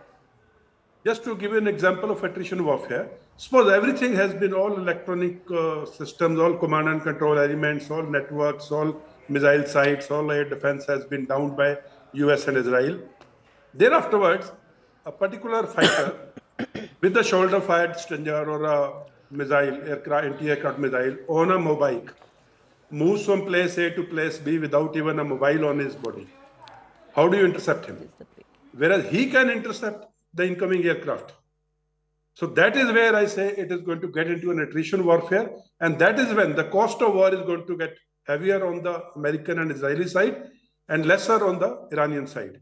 Unless you put boots on the ground and, you know, occupy the territory and control the territory, which doesn't seem to be a very viable option, because given the extent and the, you know, the magnitude of the terrain, starting from deserts to the seacoast to the mountains, I don't think Americans have those many boots on ground, or they can put those many boots on ground to control each and every inch of ground. So it's going to be a long haul, and the war has entered into an attrition phase. And maybe at subsequent question, we can discuss, did America go in with the end state in mind and an exit strategy in mind, or are they now thinking about it? You know, we've been discussing that, General, since morning, especially because we heard from at least 3 layers of the US government speak through last evening and last night. But we're getting more updates now coming in. Dubai authorities are warning social media influencers and residents not to film, record or share videos related to certain incidents, particularly those involving security-sensitive incidents like the explosions that have taken place. They're saying firing, which is anti-aircraft fire, missile interceptions or related smoke and fire from recent regional escalations should not be recorded and posted online. TikTok violations can lead to strict legal action, including deportation for expatriates, fines and other penalties. Of course, I want to go across in our newsroom to our colleague also, who will get us a little bit more on this, because, you know, this is obviously always a tricky issue as far as all governments is concerned. When a lot of information is flowing, possibly not all verified, but it leads to a whole narrative being built online against countries and what is happening. My colleague Greha is also joining us here with us. Greha, what more are you learning? Yeah, hi Shivani. So we've just played out that reaction, and this is what Dubai is suggesting, UAE particularly. Any kind of social media post, video, because people are so used to, in this day and age of social media, they are so used to documenting everything that they are saying. What they are suggesting is that the use of word firing is being misused. What they are doing is any kind of fire that they probably are witnessing, they are using that word, and that is being misrepresented on social media. As if it is active fire. Yeah, so they're talking about anti-aircraft firing or probably some interceptions. All of that has been put under this branch of firing, which is what they do not want. And they are saying that this is going to lead to severe penalties. It could also lead to deportation of the expatriate, for that matter, also heavy fines that they are talking about. All of this because because this is the first ever attack that Dubai has seen. It has a huge number of the diaspora there, and they want to ensure that no kind of heft is given to all of the aggressors, and that is why they're ensuring that there is fair amount of capping on any kind of social media that is readily being put out as far as these videos are concerned. In fact, this is one post that I also like to put out on camera. This has also been public prosecution says completely here that any person who shares or reports content from unknown sources shall be subject to legal accountability. So they're taking it very, very seriously. They don't want any kind of negative impact after these attacks really have taken place. There have been some reactions, thank you, Greya, online as well, of those who live in Dubai plus other some of the more prosperous Gulf countries and cities, is that there is a lot of panic being spread because of some of the social media commentary versus what they may be witnessing on ground. So yes, certainly some of the drones and missiles have landed. The success rate can be anywhere between 90 to 95%, or maybe a little bit higher as well. But even when a couple of things drop, then it creates a lot of hysteria. But a lot of residents who are still there saying yes, they can hear a lot of sounds, yes, a lot is going on, but they don't, it's not as if everything is falling and everything is being destroyed, or the lives are in much, much danger. Let's also get you some more breaking updates now coming in.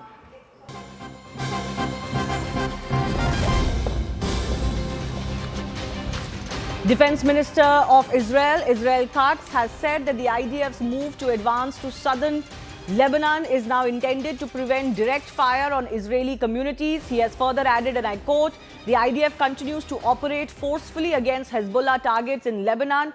The terrorist organization is paying and will pay a heavy price for the fire forward from Israel." Sanjay Suri, my colleague, is in Israel, and we know of this second front that Israel is dealing with. Hezbollah fired a few shots at them, and since then Israel has announced that they're going to go all out against Hezbollah now. What more are you picking up, Sanjay?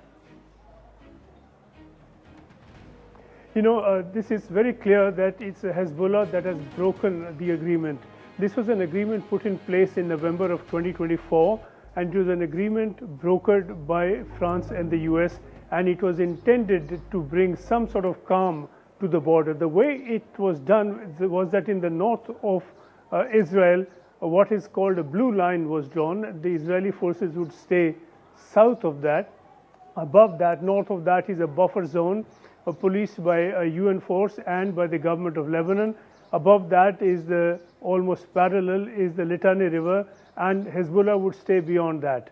Now, the other agreement was that Hezbollah would not attack Israel or its forces or its population at any stage, and that is an agreement that Hezbollah clearly has broken. This was in response to its, as it said, its shock and anger over the killing of Khamenei. Therefore, that being broken, Israel has in turn hit back. It's hit back Hezbollah targets in southern Lebanon, and we have to say that the government of Lebanon, as separate from Hezbollah, is not entirely in control of what Hezbollah gets up to. So while the government of Lebanon can make an agreement and offer assurances, there's no certainty how effective these can be. So with Hezbollah now out of the control of the government of Lebanon, practically, Israel is now launching an offensive to, not necessarily and immediately a ground offensive, but certainly some sort of rocket fire, missile fire. We've seen that already. And this is aimed to take out Hezbollah targets. If it remains confined to aerial attacks and missile attacks on selected Hezbollah targets, then the matter could end there. It's very possible it can spill over into something very much more if Israel were to choose a ground offensive into Lebanon to take out Hezbollah. Right. So just stay with us. I want to go across to Yossi Kuperwasser, who's an Israeli intelligence and security expert. How do you look at all of these fronts that the Israelis are confronted with, and the response from the defense minister? He had said this yesterday as well, of course, that the Hezbollah is marked and their leadership is marked, and the IDF now continuing to operate forcefully against them in targets in Lebanon. They will pay a heavy price for all the fire that they have launched. Yes, good morning, and thank you for having me. I think that what we are witnessing is a historical time. We have to make sure that we finish this job and get rid of the Iranian terrorist regime, and at the same time take care of Hezbollah and make sure that it is disarmed, that Lebanon regains control of the monopoly over the use of power from its territory. Unfortunately, this is not the case, and even the Lebanese government was criticizing the Hezbollah for what they did, and realizing that this is the cause for which Israel is now taking steps against Hezbollah that may harm Lebanese as well. So, is the Israeli government now talking about some sort of a ground forward movement? He's suggesting that this move to advance into southern Lebanon is intended to prevent direct fire on Israeli communities. This changes a little bit of the nature of the war so far. Yeah, this is a limited move on the ground because some of the Israeli villages along the border are totally under the threat of the direct fire from Hezbollah because of the way the topography is. So we need to move a little bit in order to protect them. But it's something that is just a part of something much wider. We conducted many attacks in Beirut and other places in Lebanon farther from the border in order to clarify to Hezbollah and to the Lebanese government that shooting at us in this context is totally unacceptable. And this move on the ground is limited in nature. Okay, limited on in nature, on ground, but certainly Israel has suggested that they're going to go all out when it comes to eliminating all of these threats is concerned. I also want to bring in Mr. Trigunayat, the former Indian diplomat, joining us. In all of this, sir, one thing is very clear. This is not getting over anytime soon. That is true. In fact, Sir, I'll come back to you in just a minute. I'll come back to you in just a minute. Sorry for interruption. We've got some new images coming in, satellite images showing the damage at Iran's Natanz nuclear site. Remember, this is where US and Israel carried out fresh strikes on this facility, different from the ones that were conducted last year. This happened this weekend. According to Mohammad Islami, Tehran's atomic energy chief, they had also confirmed that the Natanz facility was indeed hit. So what is the satellite imagery capturing? This is Sunday versus Monday. So you can see some of the impact as far as the roof is concerned. I beg your pardon, this is January 2025 versus March 2026. But that is the full facility that is marked, and you can see at least the one from March 2026. You can see that the entire roof has been completely decimated. So this shows you the impact on the facility, the aftermath of the attack on the Natanz nuclear complex. We've got some more updates coming in. US Embassy in Israel is now telling its citizens that they cannot help them in evacuation. The US Embassy in Israel saying to Americans who may be in Israel that they cannot be helped right now as far as evacuations are concerned. This is the embassy in Jerusalem. They have said, and I quote, not in position to help in evacuations, and Americans must make their own arrangements as far as these evacuations are concerned. Before we go across to Sanjay Suri as well, my colleague who's actually in Israel, at least one of the fronts of this war, I want to go across to my colleague Christine, who's also joining us with more on this. In fact, let me go across to my colleague Haim, who's also here with us. Haim, this is one of those warnings that has come in from the American Embassy. Not the first time the American Embassy has told them that, you know, we're not going to be able to help you in the evacuations. Right, and that as well, and also we're getting these latest satellite images that show, if we could just zoom in here, please, that show the damage at Iran's Natanz nuclear site. This, as we're given to understand, that the United States and Israel has carried out 2 fresh strikes. Remember, these are the pictures of March 2026 right now. Just zoom in here, please. This shows the damage that this facility has sustained. Also important to note that Natanz is one of the 3 facilities which the United States is also targeted in its Operation Midnight Hammer, which we saw last year. As well. Let's also focus on the news that we're getting right now. US Embassy in Israel, in Jerusalem, telling American citizens that we cannot evacuate you right now. You must make your own arrangements. I'm not sure if Sanjay Suri is still with us. I think we should go across to him. Yes, Sanjay, your thoughts on what's transpiring? Are there many, very many Americans there in Jerusalem and Israel over overall? And why is it that the American embassy is saying they're not in a position to evacuate them just yet? How many of them are suspecting to be wanting to get out of the country immediately? Well, as it happens, about half an hour back, I was speaking with an American lady who is here, and she says she doesn't even sleep on the bed. She sleeps on the floor in the shelter, and she wants to get back. She's feeling unwell.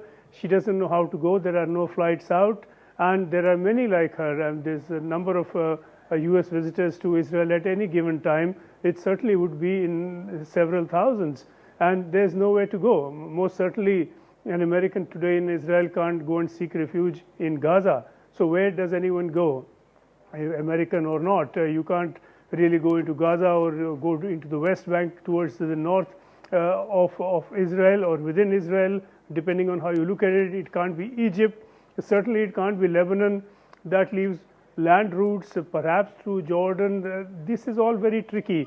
It's logistically difficult. It's very difficult for the U.S. now, given its many commitments, to now undertake or even offer a program like this, some sort of a relief and rescue program for its citizens out of Israel. So we have some very plain speech from the U.S. that they can't do anything about this. All right, Sanjay, stay with us. We've got some more breaking updates coming in. Now, an earthquake of magnitude 4.3 has rocked Iran's Gerash area. The tremor comes even as there is this intense conflict playing out in the region. There are coordinated military strikes going on in Iran and also by Iran against US and Israeli assets. And in all of this, there's a tremor to the magnitude of 4.3 that has been reported from Iran's Gerash area. Sanjay, you know, this is, of course, in some ways can pile on the misery on the innocent civilians. As of now, we don't have any reports of how much damage this could have caused, but 4.3 earthquake is also capable of causing damage on ground. Most certainly, and the earthquake certainly has picked its moment, but this does raise other fears, and these are fears not that you and I will raise, but the International Atomic Energy Agency has raised that there must be a stop to attack on nuclear facilities, whether by the Iranians on facilities within the Arab world, and there are several facilities there, or the other way around, an attack on nuclear facilities within Iran. We've been speaking about, you were just informing us about the attack on Natanz. If there were to be damage to the nuclear material stored there, and Isfahan particularly is reported to have a great deal of enriched uranium stored within, and if these hits were to hit at that kind of stock. Nuclear material and fissile material located in those areas, the consequences could be unimaginable, and if the IA has said that we could, in that case, in that scenario, be looking at evacuation of whole cities and even whole areas. This is the IAEA saying it. Right. There are warnings of the consequences of this, and we hope that this is just an earthquake and no worse. Adrian is with me. Adrian, do you suspect there could be more to this, this earthquake, these tremors being felt because of the nuclear facilities being targeted by US and Israel as well? Impossible to know because there are also regular tremors such as this in Iran. So I would say it is too early to try to come into any firm conclusion in this regard. But your concerns overall of what the International Atomic Energy Agency is also saying, plus what US and Iran already have confirmed that they are going for those, whatever is remaining of those nuclear sites. How concerning is this? It is concerning because we don't know exactly what it is inside these nuclear storage sites. And if you begin to have leaks, radioactive material which can be leaked on the outside, this could be actually a very, very dangerous situation for most of the civilian populations living around their sites. So. Well, let's just get you a sense, though, of just how advanced Iran's nuke program is. And US has made no two bones about the fact that they believed that Iran was reaching a capacity from which it could have been a point of no return for US and Israel. They couldn't have stopped them after that point. So they absolutely needed to do this. But there are other things the US has also said. So there's a bit of a confusion. So the enrichment program, approximately 441 kilograms of uranium has been enriched to 60%. Over 9,000 kilograms total enriched uranium mass is the stockpile. The challenge is that the uranium needs 90% enrichment to be used as a nuclear weapon, and the existing stockpile is enough for at least 10 nuclear devices. This is what the watchdog's estimate is. Now, the confusion only is exactly at what stage of this enrichment is Iran in. Whether it was only at 60%, as the original estimate said, whether they had reached greater numbers, 70, 80%, how much of it had been taken to 80%. All of these were really the question, which is why US and Israel believe they absolutely critically had to attack.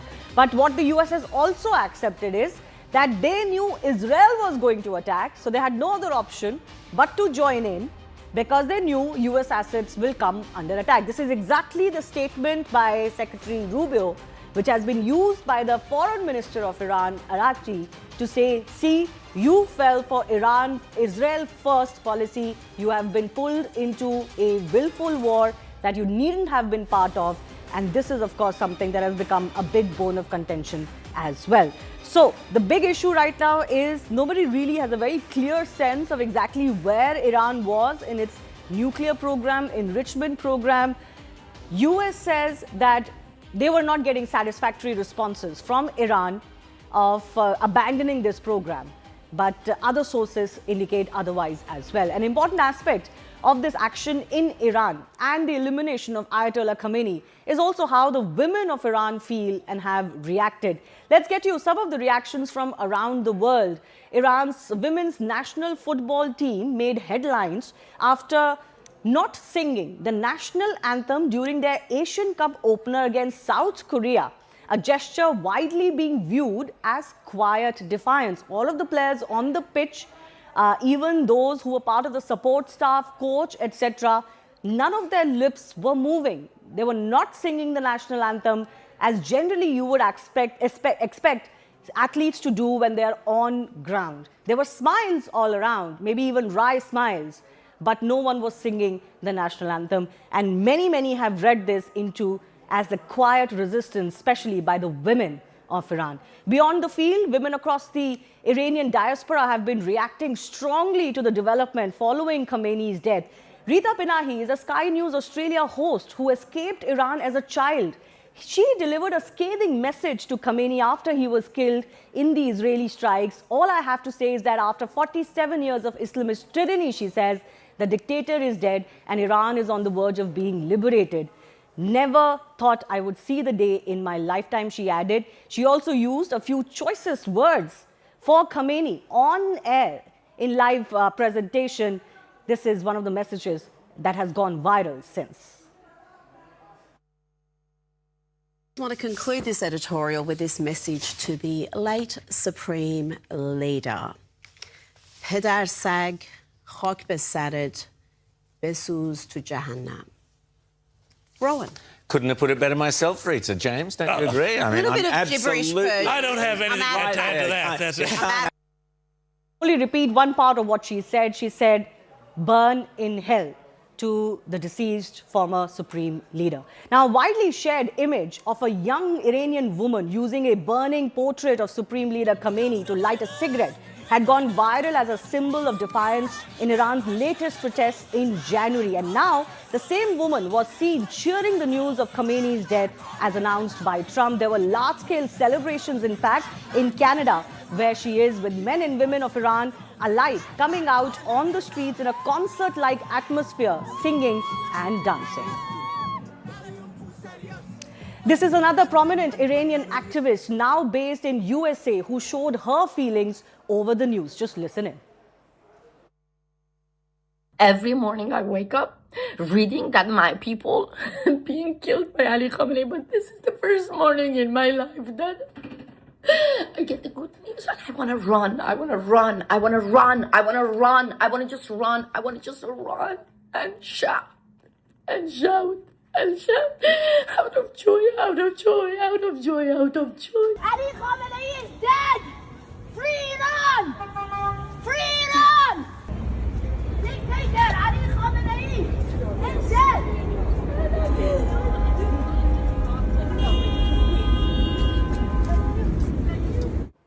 This is another video of a woman who couldn't control her tears over the news of Khamenei's killings.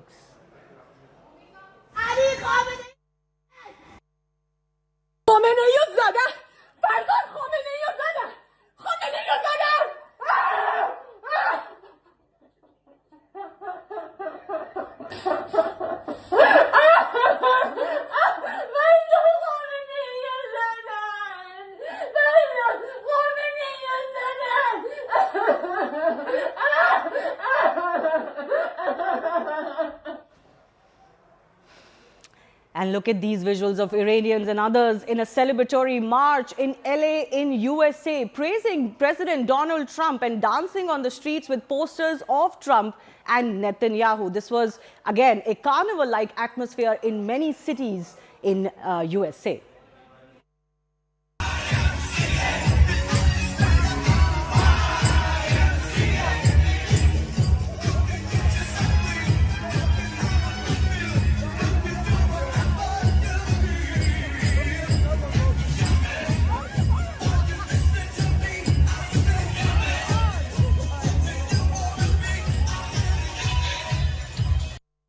In fact, in many places in America, the Trump dance has gone viral as well. This was YMCA, of course, playing. And for many in India, the contrast isn't lost on anyone. While women around the world, not just Iranian women, but of all nationalities, celebrated Khamenei's killing, women in India, and particularly in Jammu and Kashmir, were seen wailing and crying over his death. What more can we say?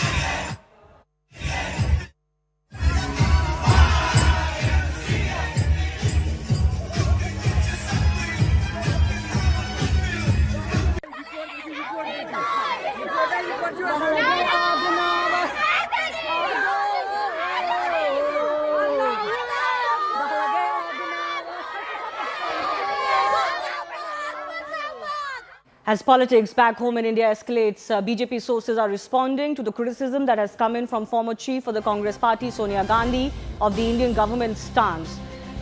BJP saying that in 2011, when Muammar Gaddafi was killed during the Libyan uprising, the Congress-led UPA government did not issue a formal condolence. Neither did it mount any dramatic condemnation. Where was Sonia Gandhi then? The BJP sources say that Gaddafi was killed fleeing a NATO bomb strikes. The UPA government said nothing at that time. So is it hypocrisy to be demanding a strong condemnation or a condolence message for Khamenei now? India had strong ties with Libya then too, with 7 ministers, including Pranab Mukherjee of the Congress party, visiting the country between 2004 and 7. My colleague Payal is joining us with more on this. It's not just this incident of Gaddafi, Payal. There are many such incidences which can be pointed out to the fact that when it suits your national interest, sometimes less is more. Foreign policy and diplomatic ties are always decided on the basis of national interest. It is not a shoot and scoot. It is neither, whims and fancies that come at play as well. That is a lesson that the BJP really wants to teach the Congress party when the Congress party is trying to follow the fact that there is no condemnation of the killing of the Israel Supreme Leader. The BJP, in fact, citing examples, Shivani, clearly saying that in 2012, when there was a blast which took place at the Israel embassy, there was no crying over it, and eventually turned out to be a job of the Iranian that had done it as well. So the BJP says that they are completely in the interest of the nation, and that's paramount. It is not that national policy or foreign policy can be decided on the basis of likes and dislikes, and there is no selective targeting of anybody. That's how this government has been functioning for the last 12 years. Remember, this is coming after Sonia Gandhi wrote in an article this morning condemning the government of the day, saying they did not show they've already picked a side and they did not show any remorse on the killing of Khamenei. So that's the answer that has been given to them. Facts have been put out by the BJP, essentially to show Congress and Sonia Gandhi in particular, mirror, and essentially say that when that episode took place in 2011 involving Gaddafi's case, where was Sonia Gandhi? Why were there not tears that were shed then? All right.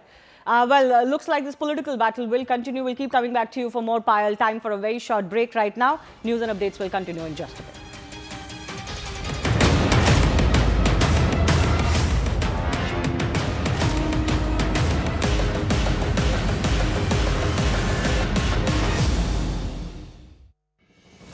Who, what, where, when, why. You see the bits, I see the whole. know the inside story on Iran, get with me inside the bunker.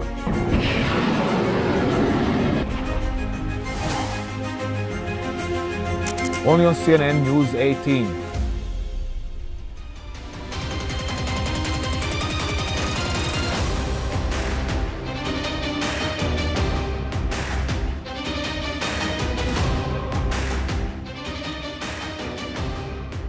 The 18 exclusive, flashing the details on your screens, viewers.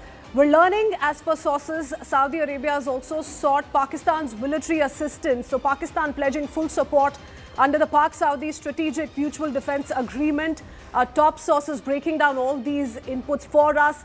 What this means in terms of the larger conflict that's playing out. I do want to bring in Anand Narasimhan into the conversation. Hi, Anand. Anand, what does this mean? Is it just limited to the defense pact signed between the two and how they've committed that one act of aggression against the one is going to be treated as one against both? Well, good afternoon to all our viewers. Actually morning, but it's just that we've been working round the clock here. But let's understand, Pakistan is caught in a bind. On the one hand, they are expressing solidarity with the Iranians. On the other hand, they are sending across their AWACS, they're sending across their J-17s, and they're doing sorties to try and patrol that area at the behest of the Saudis, because they have committed to the Saudis that your war is my war and my war is your war. That's the kind of pact that they had signed. Little did they know that rather than using the Saudis against Bharat, Pakistan will have to now turn up against Iran. So their JF-17s may be acting on behalf of Saudi Arabia against the Iranians, while their Prime Minister is standing up there and saying, hey, listen, we express solidarity with the Khamenei regime and with the IRGC. So that's how duplicitous Pakistan is. But we have to understand that the Pakistanis are stretched thin. They have a fight going on against the Afghans. The Afghans send loitering munitions to the Noor Khan base and to some of their other bases. They are stretched in Balochistan because they don't know what's happening there. The BLA is running them dry. And on the other hand, they are worried if Bharat does any military exercise on its eastern borders, what are they going to do? So the Pakistanis are stretched thin, and now they have had to deploy resources because the Saudis have said, listen, you signed the agreement, come on, back us up. Where does this put them with the United States? What's that equation going to look like? Well, the US, anyway, you saw what just now President Trump has said about Zelensky, and we know what President Trump thinks about.